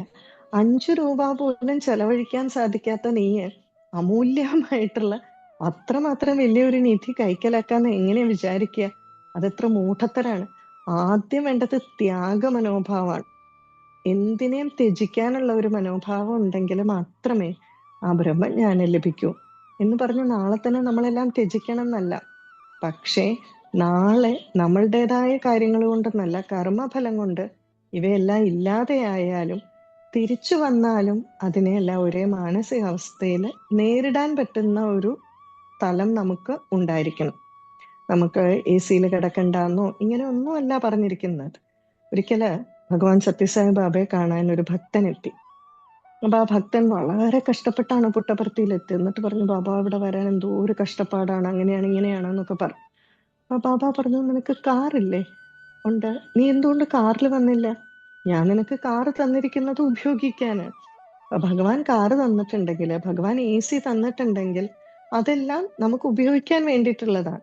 പക്ഷേ അതില്ലാത്തപ്പോഴും അതേ ഒരു മാനസികാവസ്ഥയിൽ എത്താൻ നമ്മൾ പരിശീലനം നേടുക. എല്ലായ്പ്പോഴും ചിലപ്പോൾ ഒരേ മാനസികാവസ്ഥയിൽ നമുക്ക് ചിലപ്പോൾ നേരിടാൻ പറ്റിക്കൊള്ളണമെന്നില്ല.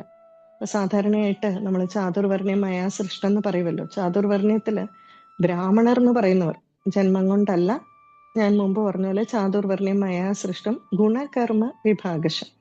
ഗുണം കൊണ്ടും കർമ്മം കൊണ്ടും ബ്രാഹ്മണരായിട്ടുള്ളവർക്ക് പൊതുവെ വേദനയൊക്കെ സഹിക്കാൻ ബുദ്ധിമുട്ടായിരിക്കും. അതുകൊണ്ടാണല്ലോ കർണന്റെ തൊടയിൽ വണ്ട് കടിച്ചപ്പോൾ ഇത്രയും വേദന സഹിച്ചപ്പോൾ ഇതൊരു ക്ഷത്രിയന് മാത്രമേ വേദന സഹിക്കാൻ ഇത്രയും പറ്റൂ, നീ ബ്രാഹ്മണനല്ല എന്ന് പറഞ്ഞു. പൊതുവെ ബ്രാഹ്മണ സ്വഭാവമുള്ളവർക്ക്, വളരെയധികം സത്വഗുണമേറിയിരിക്കുന്നവർക്കൊക്കെ ഇതുപോലുള്ള വേദനകള് ഇതൊക്കെ സഹിക്കാൻ കുറച്ച് ബുദ്ധിമുട്ടായിരിക്കും.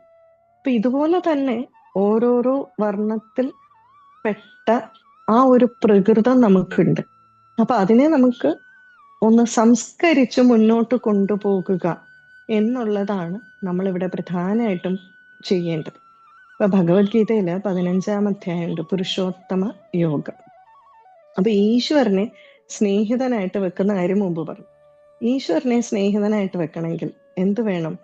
2 പേര് തമ്മിൽ സ്നേഹിതരാകണമെങ്കിൽ എന്ത് വേണം? 2 പേർക്കും അങ്ങോട്ടും ഇങ്ങോട്ടും ഇഷ്ടപ്പെടുന്ന കുറെ ഗുണഗണങ്ങൾ വേണം. അപ്പോഴാണ് സുഹൃത്തുക്കളാകുക. അപ്പൊ ഇവിടെ എന്ത് വേണം?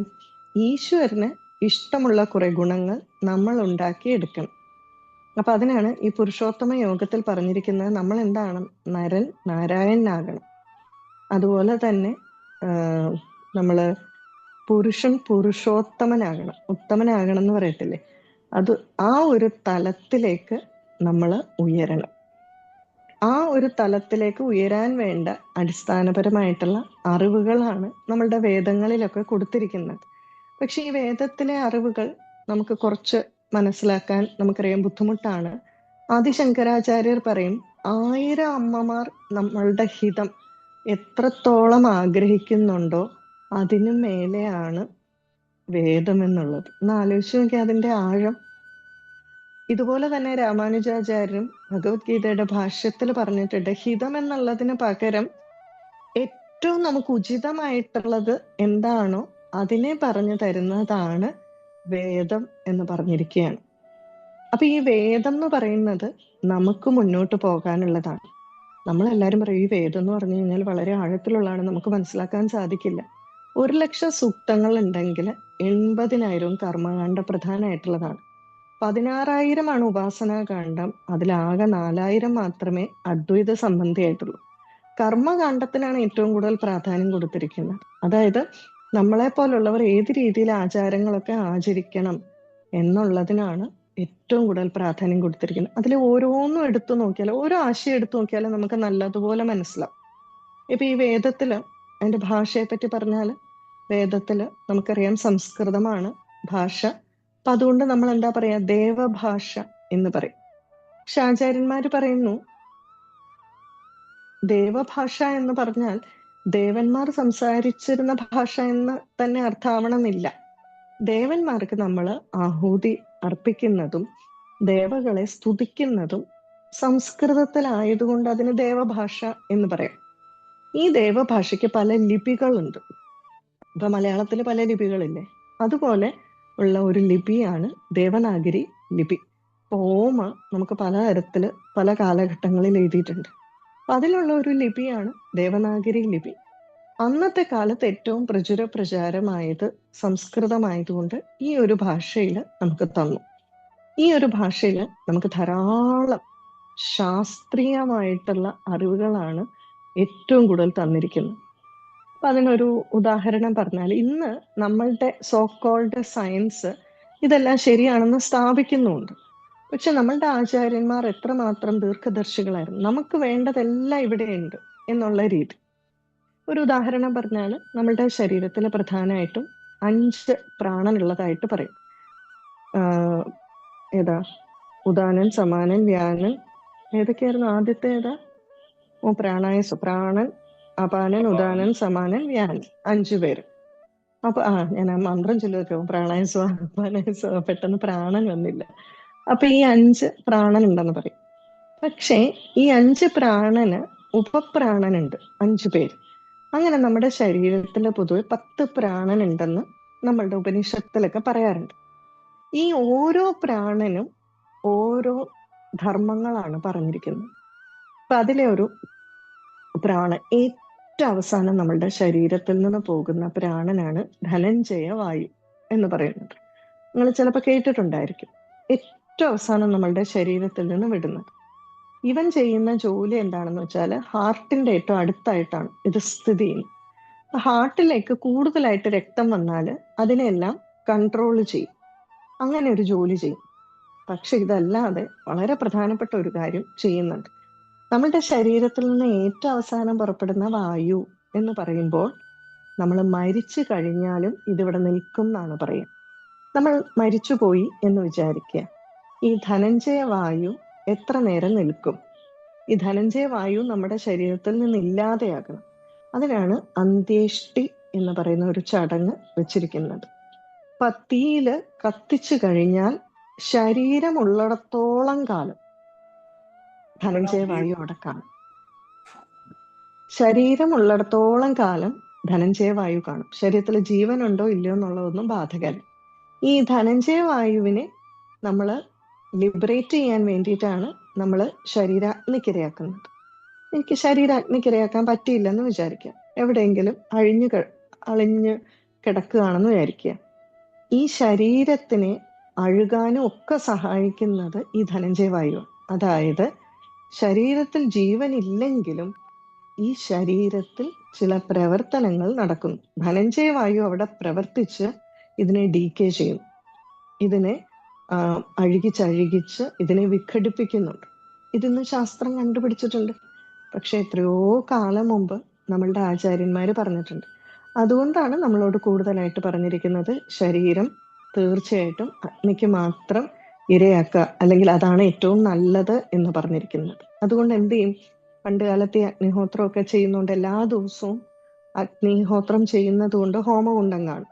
ആ ഹോമകുണ്ടത്തിലെ അദ്ദേഹം പൂജിച്ചുകൊണ്ടിരുന്ന, അല്ലെങ്കിൽ അദ്ദേഹം അഗ്നിഹോത്രം ചെയ്തുകൊണ്ടിരുന്ന ഹോമകുണ്ടത്തിലെ അഗ്നി എടുത്തു തന്നെയാണ് അദ്ദേഹത്തിന്റെ അന്ത്യേഷ്ടിക്ക് കത്തിക്കുന്നത്. അതേ അഗ്നി തന്നെയാണ് ഉപയോഗിക്കുന്നത്.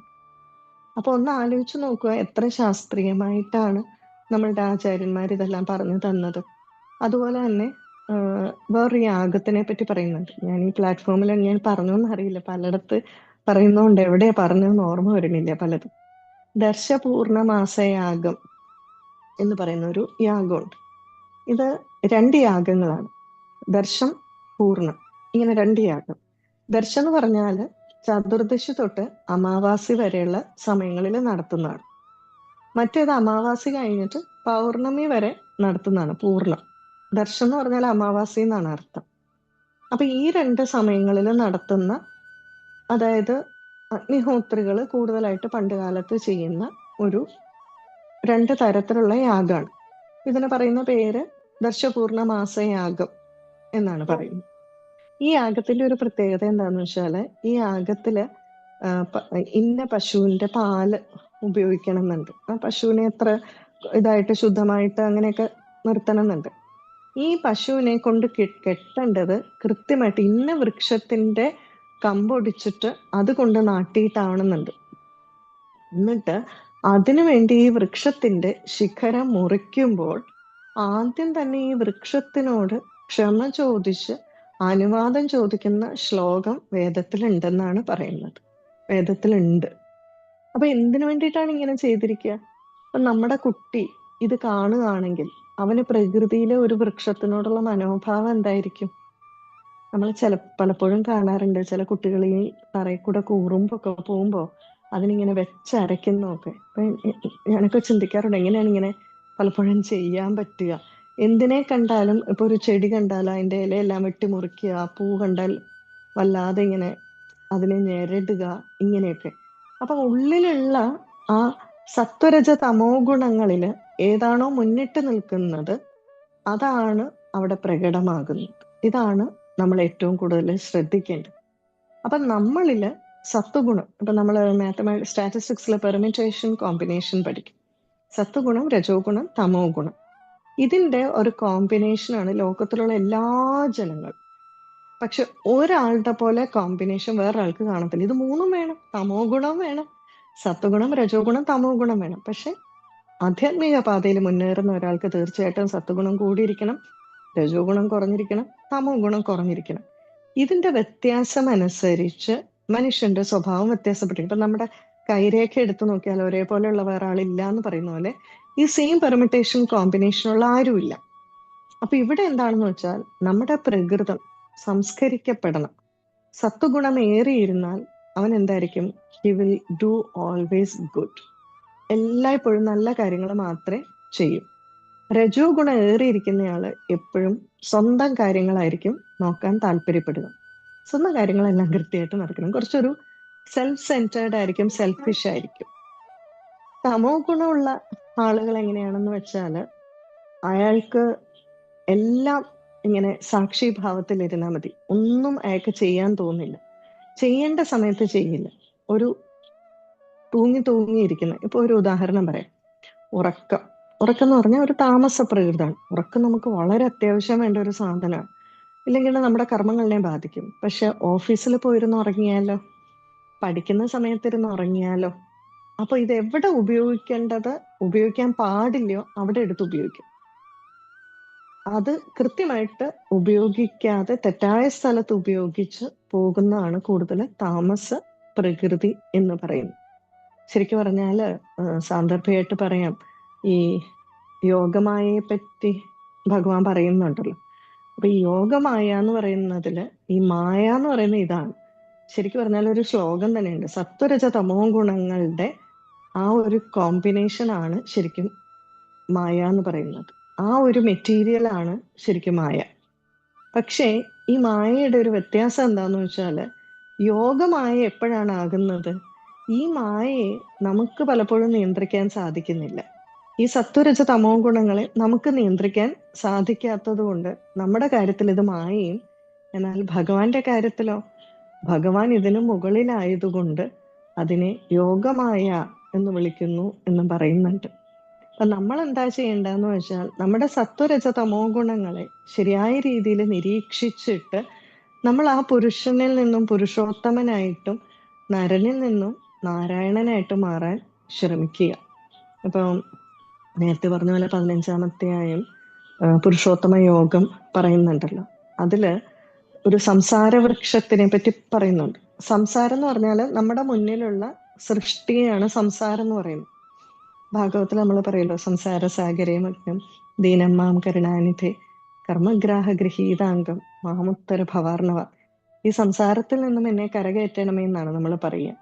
മുന്നിൽ കാണുന്ന എല്ലാ സൃഷ്ടികളെയുമാണ് സംസാരം എന്ന് പറയുന്നത്. അപ്പോ ഈ ഒരു സംസാര വൃക്ഷമായിട്ട് പറയുന്നുണ്ട്, തല തൂങ്ങിക്കിടക്കുന്ന അശുദ്ധ വൃക്ഷം എന്ന് പറയുന്നുണ്ട്. അപ്പൊ അതിൽ പറയുന്നുണ്ട്, ഈ വൃക്ഷത്തിന് വളർച്ചയേകുന്നത് സത്വരജ തമോ ഗുണങ്ങളാണെന്ന്. ശരിയല്ലേ? അപ്പോൾ നമുക്കാണെങ്കിലും വളർച്ചയേകുന്ന സത്വരജ തമോ ഗുണങ്ങളാണ്. ഈ വൃക്ഷത്തിൽ ഏറ്റവും മുകളിലുള്ളവർ സത്വഗുണങ്ങളാണ്.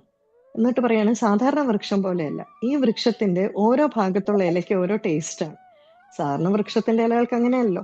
സത്വഗുണം പ്രധാനമായിട്ടുള്ള ഏറ്റവും മുകളിലത്തെ ഇലകൾക്ക് മധുരമാണ് എന്ന് പറഞ്ഞിരിക്കുകയാണ്. ഈ ഭഗവത്ഗീതയിലെ ഏറ്റവും ചെറിയ അധ്യായങ്ങളിലൊന്നാണ് പുരുഷോത്തമ യോഗം. ഭക്തിയോഗം അതെ, പുരുഷോത്തമ യോഗം അതെ. ഒന്ന് ഭക്തനെ പറ്റി പറയുന്നുകൊണ്ടും ഒന്ന് ഭഗവാനെ പറ്റി പറയുന്നുകൊണ്ടാണ് ഏറ്റവും ചെറിയ 2 അധ്യായങ്ങൾ എന്ന് അഭേദാനന്ദ സ്വാമിജികൾ പറയും, തിരുവനന്തപുരത്തുള്ള. കാരണം ഇത് രണ്ടുമാണ് ഏറ്റവും ചെറിയ. ബാക്കിയുള്ള ശ്ലോകങ്ങളൊക്കെ നോക്കിയാൽ ഇത് വളരെ കുറച്ചേ ഉള്ളൂ. അപ്പൊ ഇവിടെ പറയുകയാണ്, മധ്യത്തിലുള്ള, അതായത് ഏറ്റവും മുകളിലുള്ള ആ ഒരു ഭാഗം എന്ന് പറയുന്നത് വേണമെങ്കിൽ ദൈവീകമായിട്ടുള്ള ഗുണങ്ങളുള്ളവരാണ്. അവിടെയുള്ള ഇലയ്ക്ക് നല്ല മധുരമാണ്. പിന്നെ വേണമെങ്കിൽ മനുഷ്യർ എന്ന് പറയാം, അതാണ് രജോ ഗുണ പ്രധാനികൾ. അവിടെയുള്ളതിന് കുറച്ചൊരു ഒത്തിരി ചവർപ്പൊന്നുമില്ല, എങ്കിലും വലിയ മധുരമൊന്നും ഇല്ലാത്തൊരു അവസ്ഥ. പിന്നെയുള്ളതാണ് തിര്യഗ്യോനിയിലുള്ള വൃക്ഷങ്ങൾ. ഇതെല്ലാം അവരാണ് തമോ ഗുണ പ്രധാനികളായിട്ടുള്ള വൃക്ഷത്തിന്റെ ഏറ്റവും താഴെയുള്ളവർ. ഇവിടെയുള്ള ഇലയ്ക്ക് വളരെയധികം കയ്പാണ് എന്ന് പറഞ്ഞിരിക്കുകയാണ്.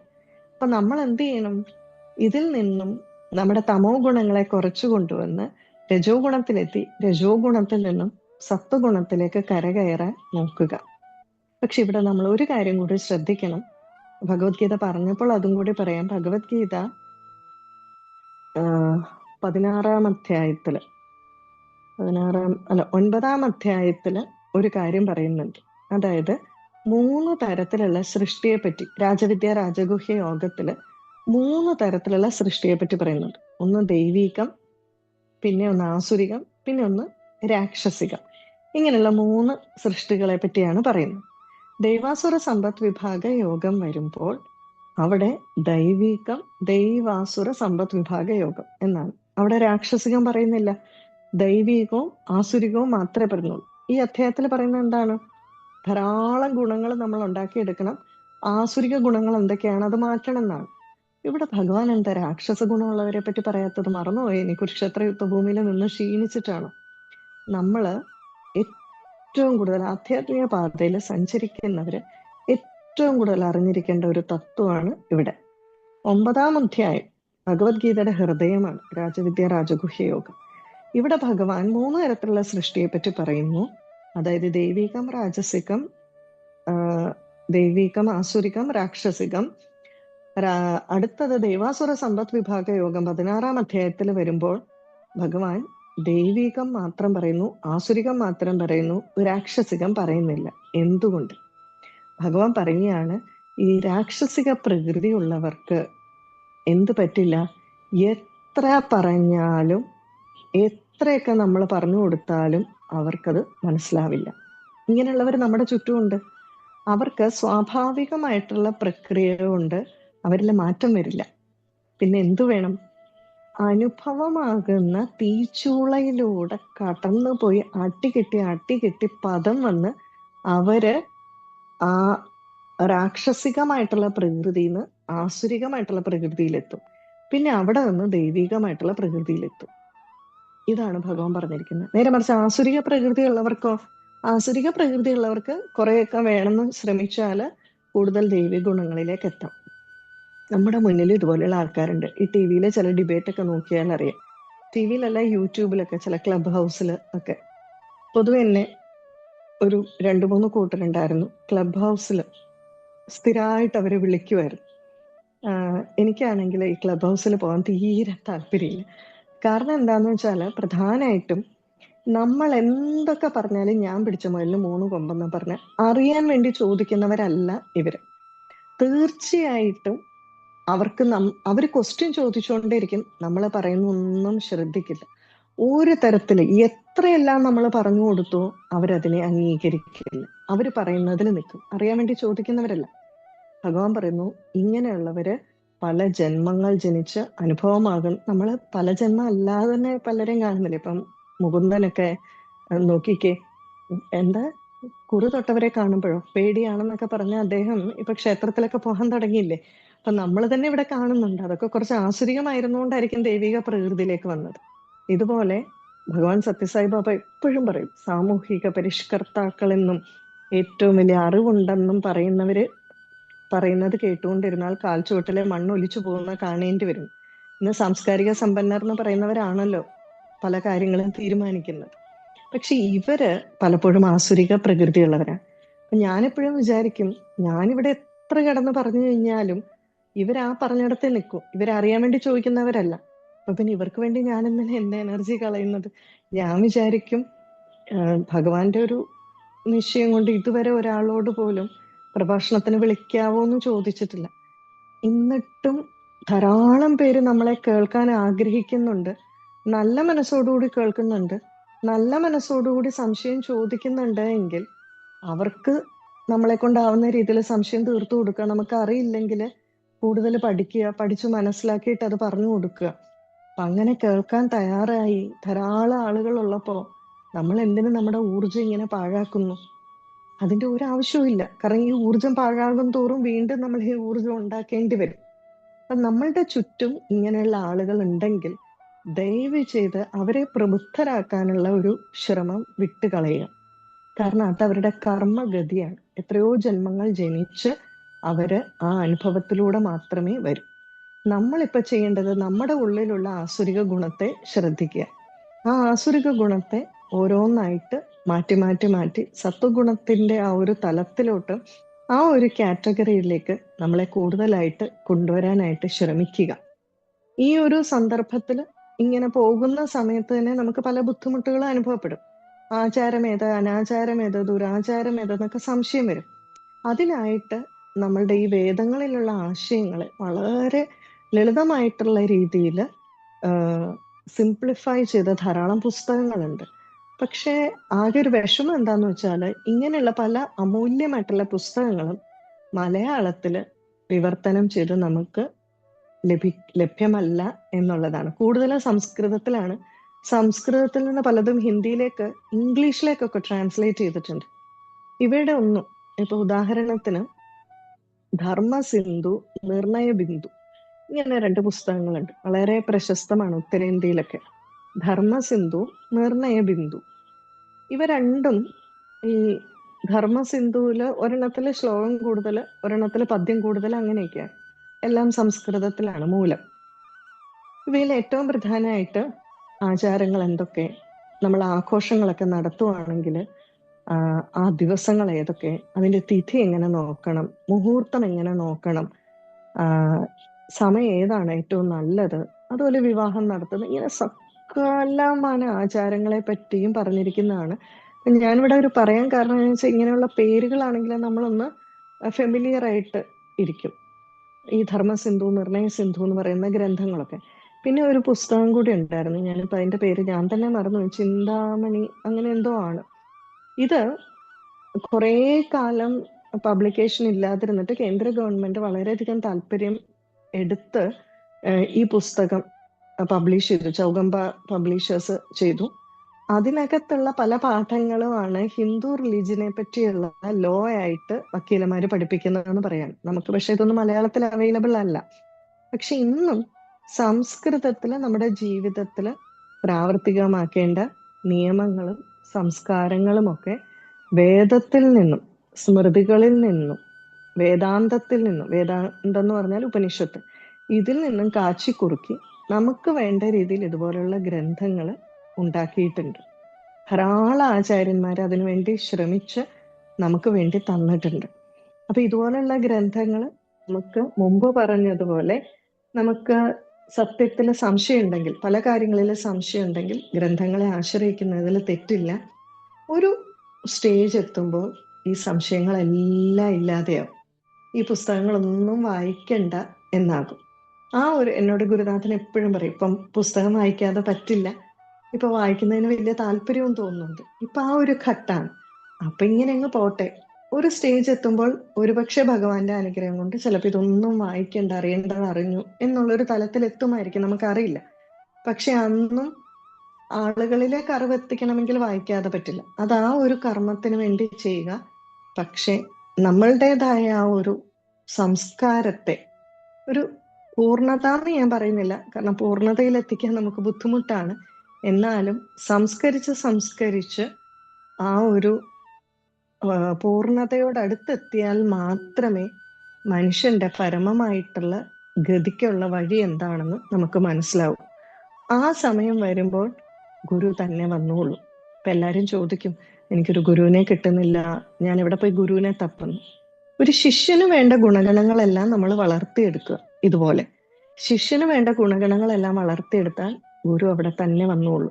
നമുക്ക് നാരദ മഹർഷി വ്യാസഭഗവാന്റെ അടുക്കൽ പോയതറിയാം, നാരദ മഹർഷി വാൽമീകി മഹർഷിയുടെ അടുക്കൽ പോയതറിയാം. അപ്പൊ ഗുരു കൃത്യമായിട്ട് ഗുരുവിനറിയാം. ശിഷ്യന് യോഗ്യത എത്തിക്കഴിഞ്ഞാൽ ഗുരു കൃപാലുക്കളായതുകൊണ്ട് അവിടേക്ക് വന്ന് നമുക്ക് വേണ്ട ഉപദേശം തരും. അപ്പൊ അതുകൊണ്ട് തന്നെ ഗുരുവിന് വേണ്ടി നമ്മൾ തപ്പി നടക്കണ്ട. നമ്മുടെ ഇപ്പം മുമ്പ് പറഞ്ഞില്ലേ, ദൈവാസുര സമ്പത്ത് വിഭാഗ യോഗത്തില് 10-26 ഗുണങ്ങളെ പറ്റി പറയുന്നുണ്ട്. 26 ദൈവിക ഗുണങ്ങളും 6 ആസുരിക ഗുണങ്ങളും പറയുന്നത്. പക്ഷെ ദൈവിക ഗുണങ്ങൾ 26 പറയുന്നുണ്ടെങ്കിലും വളരെ ചെറിയ പാരഗ്രാഫിൽ തീരും. 6 ആസുരിക ഗുണത്തിനെയാണ് പിന്നെ ആ ചാപ്റ്റർ മുഴുവൻ വിസ്തരിച്ചിരിക്കുന്നത്. അപ്പൊ നമ്മൾ ഏറ്റവും കൂടുതൽ ശ്രദ്ധിക്കേണ്ടത് ഈ ആസുരിക ഗുണങ്ങളെയാണ്.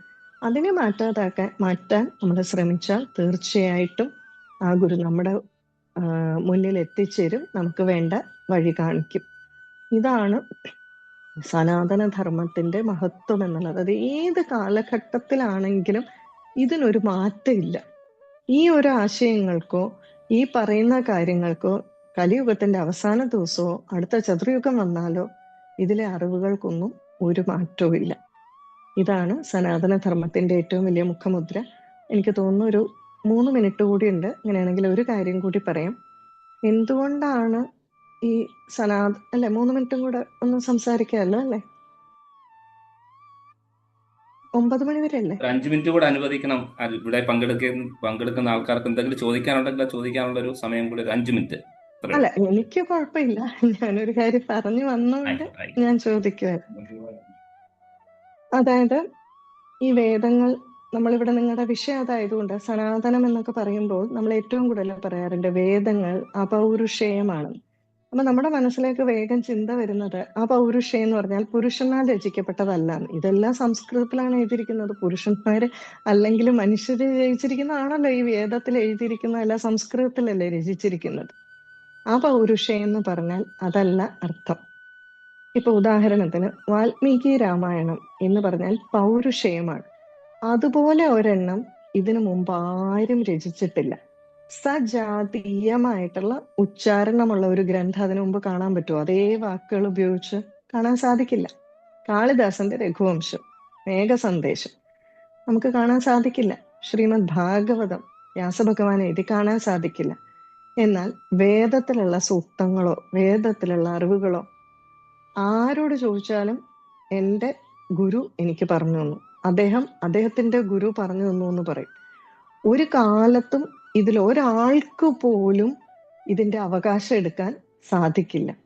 അതിന്റെ കാരണം എന്താണെന്ന് വെച്ചാൽ, ഒരു പ്രത്യേക ഒരാളിൽ നിന്നാണ്, ഒരു പ്രത്യേക ഗുരുവിൽ നിന്നാണ് ഇത് പുറപ്പെട്ടതെങ്കിൽ അതിനു മുമ്പുള്ളവരുടെ ഗതി എന്താണ്? അവർക്കിത് വേണ്ടേ? അവർക്ക് ഈ പരമമായിട്ടുള്ള ഗതി അറിയണ്ടേ? അപ്പൊ ന്യായയുക്തമാണോ? സനാതന ധർമ്മം അനുസരിച്ച് മനുഷ്യനാണ് ഈ വേദത്തിനെ, മനുഷ്യന്റെ പ്രമാണാണ് വേദം. മനുഷ്യനെ എന്ന് ഈശ്വരൻ സൃഷ്ടിച്ചോ ആ നിമിഷം തന്നെ ഈശ്വരൻ ഈ അറിവ് ഉണ്ടാക്കി, ഈ അറിവ് കൊടുത്തു. കാരണം എന്താ? ഈശ്വരൻ സർവജ്ഞനാണ്. നേരെ മറിച്ച് ഇപ്പൊ ഒരു വ്യക്തിയിൽ നിന്നൊരു മതം ഉണ്ടായിട്ടുണ്ടെങ്കിൽ ആ വ്യക്തിക്ക് മുന്നിലുള്ളവരുടെ അവസ്ഥ എന്തായിരിക്കും? ആ വ്യക്തി ഇതാണ് പരമമായിട്ടുള്ള ഗതി എന്ന് പറയുകയാണെങ്കിൽ അദ്ദേഹം ഇതെങ്ങനെയാ പരമമായിട്ടുള്ള ഗതി എന്ന് മനസ്സിലാക്കിയത്? വേറെ ആരെങ്കിലും പറഞ്ഞു കൊടുത്തിട്ടാണ്ടേ? നേരെ മറിച്ച് ഈശ്വരൻ സർവജ്ഞനാണ്. സർവജ്ഞനായോണ്ട് അദ്ദേഹത്തിന് ആർക്കും പറഞ്ഞു കൊടുക്കേണ്ട ആവശ്യമില്ല. സൃഷ്ടി ആദ്യത്തെ മനുഷ്യനുണ്ടായപ്പോൾ തന്നെ ഈശ്വരൻ ഈ അറിവും മനുഷ്യരാശിക്കായിട്ട് സമർപ്പിച്ചു. അതുകൊണ്ട് തന്നെ നമ്മൾ പറയുന്നു ഇത് അനാദിയാണ് ഈ അറിവുകൾ. ഇതിന് റോയൽറ്റി എടുക്കാൻ പറ്റില്ല, സജാതീയമായിട്ടുള്ള ഉച്ചാരണങ്ങൾ എന്ന് പറയാൻ പറ്റില്ല. കാരണം ഇത് ഈശ്വരൻ നിന്ന് പുറപ്പെട്ടതാണ്. അതുകൊണ്ടാണ് ഇത് അപൗരുഷേയം എന്ന് പറയുന്നത്. ഇതിന് മാത്രമേ ലോജിക്കുള്ളൂ. മനുഷ്യനിൽ നിന്നും ഉണ്ടാക്കപ്പെട്ട ഏത് മതവും അപൂർണാണ്.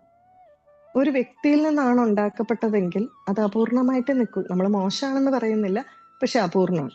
കാരണം ഇതാണ് കാര്യം. അദ്ദേഹത്തിന് മുന്നിൽ വന്നവർക്ക് അദ്ദേഹത്തെ അറിയാൻ മേലാത്തവരുടെയൊക്കെ ഗതി എന്താവും? അപ്പൊ ഇതിനൊക്കെ ആൻസർ നമ്മുടെ സനാതന ധർമ്മത്തിൽ മാത്രമേ ഉള്ളൂ.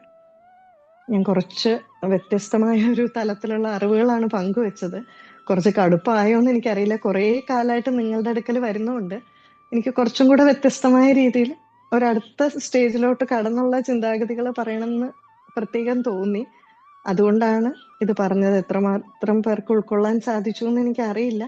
എങ്കിലും ഞാൻ എൻ്റെ മോളോടൊക്കെ പറയും, എപ്പോഴും നമുക്ക് വളരെ സുഖകരമായിട്ടുള്ള സ്കൂളുകളിലും കോളേജിലും ആയിരിക്കരുത് നമ്മൾ പഠിക്കുന്നത്. ഇപ്പൊ എൻ്റെ കോളേജിൽ കുട്ടികൾ എംപിക്ക് മിസ്സേ ഭയങ്കര കഷ്ടപ്പാടാണ് എന്ന് പറയും. ഞാൻ പറയും എപ്പോഴും അങ്ങനെയുള്ളിടത്തെ പഠിക്കാവും. ഏറ്റവും കംഫർട്ടബിൾ ആയിട്ടുള്ളത് പഠിച്ചാൽ നമ്മുടെ പൊട്ടൻഷ്യൽ പുറത്തു വരില്ല. നമ്മൾ ആ കുറച്ച് കഷ്ടപ്പാടുള്ളിടത്താവുമ്പോഴേ നമ്മുടെ എല്ലാ ചക്കച്ചാറും പിഴിഞ്ഞെടുക്കത്തുള്ളൂ. അതുപോലെ തന്നെ കുറച്ച് നമ്മള് ബുദ്ധിമുട്ടുള്ളത് കേട്ടാൽ കുറെയൊക്കെ നമുക്ക് മനസ്സിലാവും. പിന്നെ നമ്മൾ അടുത്ത തലത്തിലേക്ക് പതുക്കെ ചിന്തിക്കും. ആ ഒരു രീതിയിൽ പോകിയാൽ മാത്രമേ നമുക്ക് ഈ വഴിയിൽ ആധ്യാത്മിക ആവശ്യകർക്ക് മുന്നേറാൻ സാധിക്കും. അതുകൊണ്ട് ഇത്രയും കാര്യങ്ങൾ പറഞ്ഞുകൊണ്ട് മാത്രം ക്ഷമയോടെ കേട്ടിരുന്ന എല്ലാവർക്കും നമസ്കാരം. പറഞ്ഞ എല്ലാ വാക്കുകളും ഭഗവാന്റെ പാതാരവിന്ദങ്ങളിൽ സമർപ്പിക്കുന്നു. വീണ്ടും വീണ്ടും ക്ഷമയോടെ വളരെ സ്നേഹത്തോടെ ക്ഷണിക്കുന്ന ബാലശങ്കരത്തിലെ എല്ലാവർക്കും, ജ്യോതിഷ്ജി അതുപോലെ എല്ലാവർക്കും നന്ദി പറയുന്നു. പിന്നെ എന്തെങ്കിലും ചോദിക്കാനുണ്ടെങ്കിൽ ചോദിച്ചോളൂ. അറിയുന്നതാണെങ്കിൽ പറഞ്ഞുതരാം, അറിയില്ല എങ്കിൽ അറിയാവുന്നവരോട് ചോദിച്ചിട്ട് പറയാം. പിന്നെ ഒരു കാര്യം കൂടെ പറയാൻ മറന്നുപോയി. കഴിഞ്ഞ വർഷം രാമായണ മാസം 31 ദിവസം മനോരമ മ്യൂസിക്കിൽ 31 ദിവസം രാമായണത്തെ പറ്റിയുള്ള എൻ്റെ വിചാരം ഉണ്ടായിരുന്നു. അതുപോലെ തന്നെ ഈ വർഷവും ഉണ്ട്. പക്ഷെ എനിക്ക് യാത്രകളിലാകുന്നത് കൊണ്ട് ഞാൻ കുറെ പേരെ എൻ്റെ ബ്രോഡ്കാസ്റ്റിലുള്ളവരാണ്, വാട്സപ്പിൽ അയക്കും. പക്ഷെ ഇപ്രാവശ്യം എനിക്ക് ചിലപ്പോൾ ബ്രോഡ്കാസ്റ്റിൽ അയക്കാൻ ബുദ്ധിമുട്ടായിരിക്കും ചില യാത്രകളിലൊക്കെ ആണെങ്കിൽ. ഇപ്പൊ കേൾക്കാൻ താല്പര്യമുള്ളവരാണെങ്കിൽ മനോരമ മ്യൂസിക്കിന്റെ യൂട്യൂബ് ചാനലോ ഫേസ്ബുക്കോ ഒന്ന് പോയി അതൊന്ന് നോക്കി മനസ്സിലാക്കി വെച്ചാൽ എല്ലാ ദിവസവും രാവിലെ, കഴിഞ്ഞ പ്രാവശ്യം 3 മിനിറ്റ് ആയിരുന്നു, 3 മിനിറ്റ് തൊട്ട് 4 മിനിറ്റ് വരെ, പ്രാവശ്യം 8 മിനിറ്റിന്റെ രാമായണ വിചാരമാണ് 31 എപ്പിസോഡ് കാണാൻ സാധിക്കും. അധികം കേട്ടിട്ടില്ലാത്ത, പ്രധാനമായിട്ട് വാൽമീകി രാമായണത്തിനെ ബേസ് ചെയ്തുകൊണ്ടാണ് കുറെ കാര്യങ്ങൾ പറയാൻ ശ്രമിച്ചിട്ടുണ്ട്. താല്പര്യമുള്ളവർ കാണുക.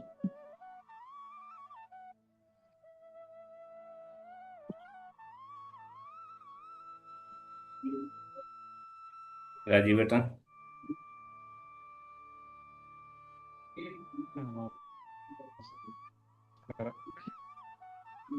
മാഡം, ആ തുടക്കത്തില് കുറച്ച് പറഞ്ഞല്ലോ, സഖാവ്, എനിക്ക് കേൾക്കുന്നില്ല. സുഹൃത്ത്, സഹായിക്കുന്നത്.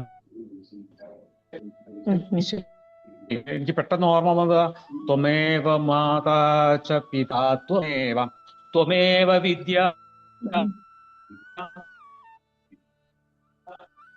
ദ്രവിണം ത്വം.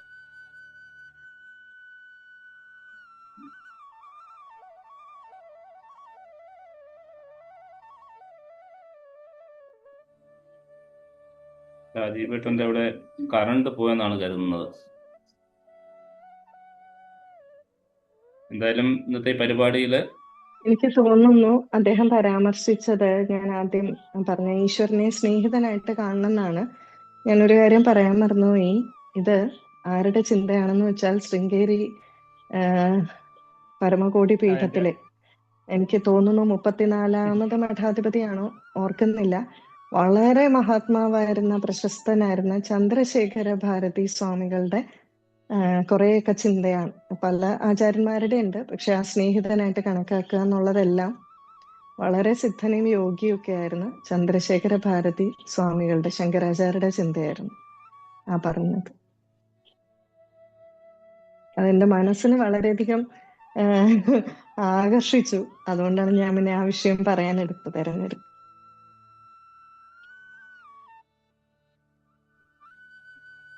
രാജീവേട്ടൻ ഓക്കെ അല്ലേ?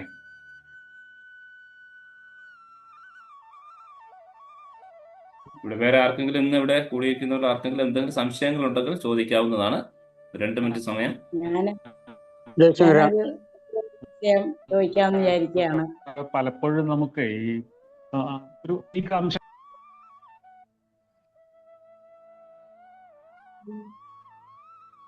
ഓരോരുത്തരായിട്ട് മുന്നോട്ട് വരുമല്ലോ. വാമനേട്ടൻ ചോദിച്ചോളൂ. ജയശങ്കര, നമ്മുടെ മാതാജിന്ന് വിളിക്കത്തിട്ടൊന്നുമില്ല. ഒരു കാര്യം, ജ്ഞാനം കൊണ്ട് മാതാവെന്ന് വിളിക്കാമല്ലോ. ആ മാതാജി പറഞ്ഞ വാക്കുകൾ, അപ്പോൾ നമ്മുടെ ജ്ഞാനം അനുഭവം ആകണമെന്ന് പറഞ്ഞത്. ജ്ഞാനം അനുഭവം ആകണം. തീർച്ചയായിട്ടും പലപ്പോഴും പല ചോദ്യങ്ങളും പലരുടെയും പ്രഭാഷണങ്ങളും പുസ്തകങ്ങളുമായി ഉരുത്തിരിഞ്ഞ് വരാറുണ്ട്. പക്ഷേ ഉത്തരം പലപ്പോഴും അന്വേഷിക്കും കിട്ടാറില്ല. പക്ഷെ പലപ്പോഴും അമ്മ പറഞ്ഞ പോലെ പലരുടെയും വാക്കുകൾ പലപ്പോഴും ഞാൻ അമ്മയുടെ പ്രഭാഷണം നേരിട്ട് പലയിടത്തും പോയി കേൾക്കാനുള്ള ഭാഗ്യം ഉണ്ടായിട്ടുണ്ട്. അപ്പോൾ അവിടെ നിന്നൊക്കെ പല ചോദ്യങ്ങളെയും ഉത്തരം കിട്ടിയിട്ടുണ്ട്. അപ്പോൾ എനിക്ക് മനസ്സിലായി എന്ന സത്യം അമ്മ ഇപ്പോഴും എന്നെ ഓർപ്പിക്കുന്നുള്ള, എല്ലാവർക്കും വേണ്ടി ഓർപ്പിക്കാൻ പറയുന്നേ ഉള്ളൂ, മറ്റൊന്നുമല്ല. സ്വാമി ജന്മേന്തി പറയാറുണ്ട്, if you put a pot on A water, I mean on water, water will burst into the pot. അതായത് ഒരു പാത്രം നാം കായലിലേക്കോ കടലിലേക്കോ കുടത്തിലേക്കോ എവിടെയെങ്കിലും താഴ്ക്കുകയാണെങ്കിൽ അതിലൊന്നുമില്ലെങ്കിൽ വെള്ളം അതിനകത്തേക്ക് കയറിക്കൊള്ളും. അപ്പോൾ നമ്മുടെ ശരീരം, ശുദ്ധമായുള്ള ശരീരം, അതിനകത്ത് ഒന്നുമില്ലെങ്കിലും ഭക്തി ഉണ്ടെങ്കിൽ, വിശ്വാസം ഉണ്ടെങ്കിൽ, അനുഗ്രഹം ഉണ്ടെങ്കിൽ അത് താക്കുമ്പോൾ ഓട്ടോമാറ്റിക്കായിട്ട് അതിനകത്തേക്ക് വന്ന് കയറിക്കൊള്ളും ജലം. വെള്ളത്തെ വിളിക്കേണ്ട കാര്യമൊന്നുമില്ല. എന്ന് പറഞ്ഞ പോലെ നമ്മുടെ മനസ്സ് ശുദ്ധമായി ആ ജ്ഞാനം നേടാനുള്ള ആഗ്രഹം ഉണ്ടെങ്കിൽ അതിനുവേണ്ടി ശുദ്ധമാക്കി വെച്ച് കഴിഞ്ഞാൽ ആ ജ്ഞാനം നമ്മളിലേക്ക് തന്നെ തരും. ഇപ്പോൾ പറഞ്ഞ പോലെ തന്നെ, നല്ല ഓർപ്പിച്ച പോലെ തന്നെ, ഗുരുവിനെ തേടിപ്പോകേണ്ടതല്ല, ഗുരു നമ്മളിലേക്ക് വന്ന് നിറയേണ്ട ഒന്നാണെന്ന് അമ്മ വീണ്ടും ഓർപ്പിച്ചു. തീർച്ചയായിട്ടും ഈ പ്രഭാഷണം ജ്ഞാനത്തെക്കുറിച്ചും അതുപോലെ ഗീതയുടെ പല വാക്കുകൾ വളരെ ശുദ്ധമായി, വളരെ ലളിതമായി എങ്കിലും ഗഹനമായി തന്നെ പറഞ്ഞു തന്നു. ഈ സത്സംഗത്തിന് വളരെയധികം സന്തോഷമുണ്ട്. കാരണം പലപ്പോഴും നമ്മൾ നടന്നു വന്ന വഴികളിൽ നമുക്ക് കിട്ടാത്ത ചോദ്യങ്ങൾക്ക് ഉത്തരം എവിടെ നിന്നാണ് കിട്ടുമെന്ന് പറയാൻ പറ്റില്ല. ആരാണ് ഉത്തരം തന്നെ പറയാൻ പറ്റില്ല. ചില ചോദ്യങ്ങൾക്ക് ഞാൻ ചോദിച്ച വർഷങ്ങളോളം ചോദിച്ചിട്ട് ഉത്തരം കിട്ടിയിട്ടുണ്ട്. കാരണം അത് ഞാൻ അവസാനം മനസ്സിലാക്കിയത്, ഇപ്പം മാതാജി പറഞ്ഞ പോലെ, ആ ചോദ്യം ഞാൻ എന്നോട് തന്നെ ചോദിക്കുമ്പോഴാണ് യഥാർത്ഥ ഉത്തരം കിട്ടുക. പലയിടത്തും അനുഭവങ്ങളിലൂടെ ഉത്തരം കണ്ടെത്തുമ്പോഴാണ്. തീർച്ചയായിട്ടും ജ്ഞാനം അനുഭവമാണെന്ന ഒരു പ്രധാനപ്പെട്ട സന്ദേശമാണ് ഇന്നത്തെ ഈ ക്ലാസ്സിലൂടെ മനസ്സിലാക്കാൻ കഴിഞ്ഞത്. പ്രണാമം പ്രണാമം പ്രണാമം. ജയശങ്കര.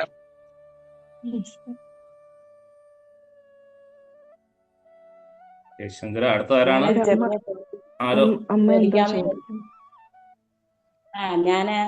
എനിക്കൊരു സംശയം. നമ്മള് സരിതാജി പറഞ്ഞല്ലോ, നമ്മൾ മരിച്ചു കഴിയുമ്പം നമ്മുടെ പ്രാണന്റെ കാര്യം, ഒരു ധനഞ്ജയൻ എന്നുള്ള ഒരു പ്രാണന്റെ കാര്യം പറഞ്ഞല്ലോ, വായുവിന്റെ.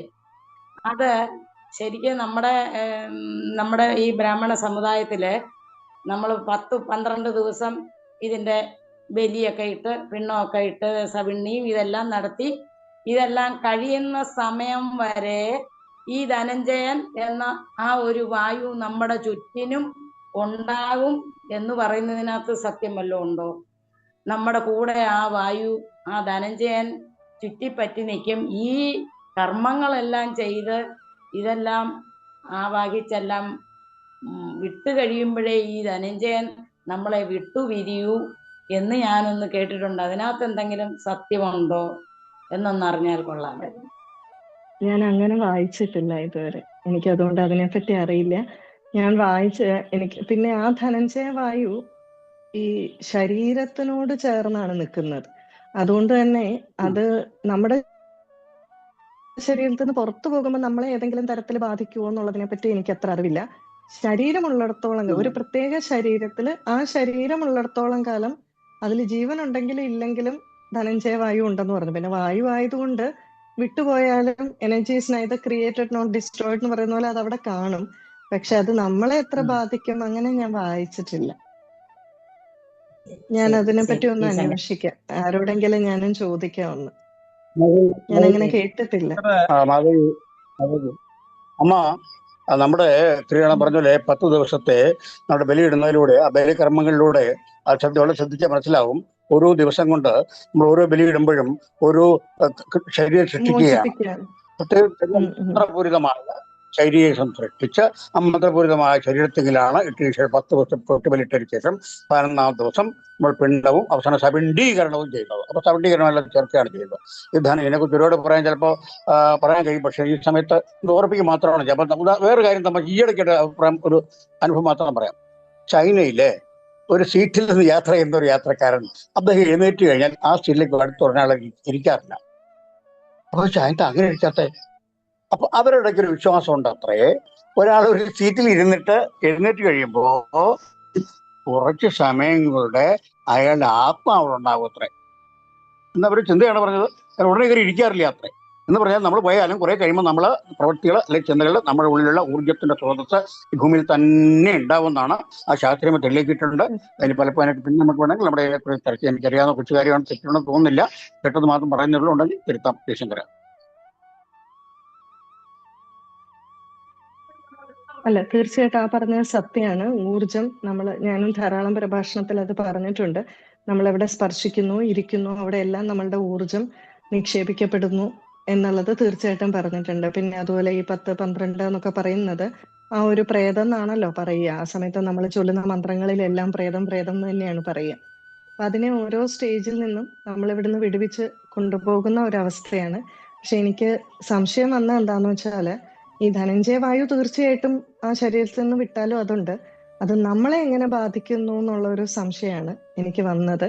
ഞാൻ എന്താണേലും അതൊന്ന് നോക്കിയിട്ട് പറയാം തീർച്ചയായിട്ടും. ടീച്ചറുടെ ഞാൻ പറയാം. ജയശങ്കര, സാധാരണ പോലെ തന്നെ വളരെ ലളിതമായിട്ട് മനോഹരമായിട്ട് ഇന്നും സരിത ടീച്ചർ വളരെ ഭംഗിയായിട്ട് തന്നെ ഇന്നത്തെ ഈ പ്രഭാഷണം നടത്തി. അപ്പോൾ ഇന്നത്തെ ക്ലാസ് പ്രത്യേകിച്ചും ജ്ഞാനാത്മകമായിരുന്നു എന്ന് പറയാതിരിക്കുവാൻ വയ്യ. സനാതനധർമ്മത്തിൻ്റെ രൂപം സാത്വികമാണ് എന്ന് വളരെ മനോഹരമായി പറഞ്ഞു. അതോടൊപ്പം തന്നെ വേദം അപൗരുഷികമാണെന്നും വൈദിക മൂല്യങ്ങളെയും അതിൻ്റെ ആ തത്വാമൃതങ്ങളെ വളരെ മനോഹരമായിട്ട് നമുക്കിന്ന് മനസ്സിലാകുന്ന രീതിയിൽ പറഞ്ഞു തന്നു, സരളമായിട്ട് പറഞ്ഞു തന്നു. അനേകം കാര്യങ്ങളെ, ബൃഹത്തായ കാര്യങ്ങളെ ചില പ്രത്യേക വാക്കുകളിലൂടെ പറഞ്ഞു തന്നു. അതെല്ലാവർക്കും മനസ്സിലായി കാണും എന്ന് ഞാനും പ്രതീക്ഷിക്കുന്നു. തീർച്ചയായിട്ടും ഇന്നത്തെ ക്ലാസ് വളരെ ഭംഗിയായിരുന്നു. 2, സരസ്വതി അപ്പോൾ ചോദിച്ച ഒരു ചോദ്യം ചിന്തയെ ഉണർത്തി. ഇപ്പം സരിത ടീച്ചർ പറയുകയും ചെയ്തിരുന്നു, ദശപ്രാണന്മാരെ പറ്റി പറഞ്ഞു. ദശപ്രാണനിൽ ധനഞ്ജയനെ കുറിച്ച് പറഞ്ഞു. അപ്പം ഈ ഉപപ്രാണന്മാര് നാഗൻ, കൂർമൻ, കൃകലൻ, ദേവദത്തൻ, ധനഞ്ജയൻ, 5 ഉപപ്രാണന്മാരാണ്. അപ്പോൾ ഈ കർമ്മം ഷോഡശകർമ്മ വിധി പ്രകാരം ഒരു ചിന്തയുള്ളത്, നാനാജന്തു ശരീരാണി പര്യായേണ പ്രവശ്യഹി വാസനാവശകോ ജീവ ആമുക്തേ സംസരത്യസൗ എന്നാണ്. അതായത് ജീവോ മൃതസ്യ കരതി സ്വധാഭി എന്നാണ്.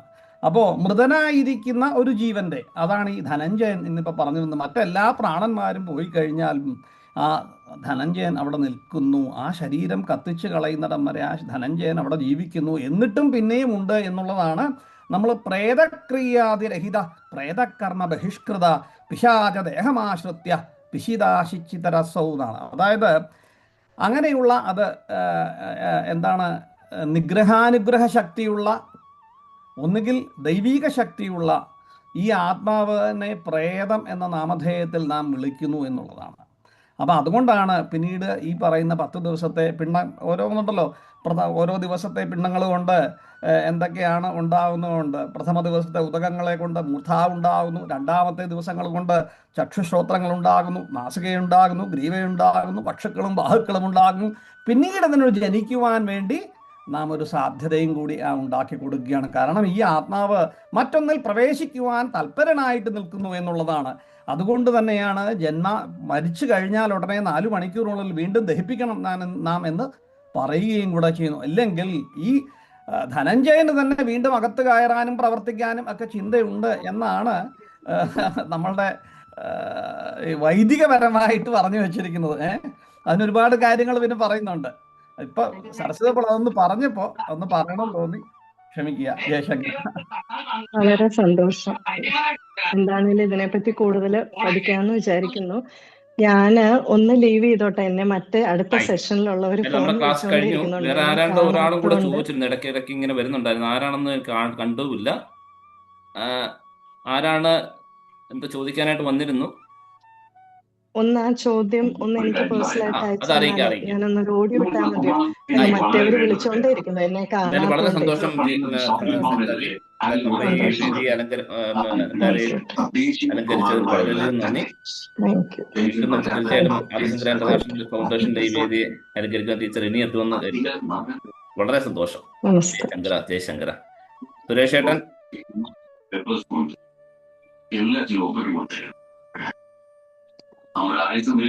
നമസ്കാരം. നമ്മളിപ്പോ ഈ 1 മണിക്കൂർ ശ്രീമതി സരിതായ്യരുടെ ക്ലാസ് പ്രഭാഷണ പരമ്പര സനാതന ധർമ്മത്തെക്കുറിച്ച് ഉള്ളത് നമ്മൾ കേട്ടു. വളരെ ലളിതമായി തന്നെയാണ് അവതരിപ്പിച്ചത്.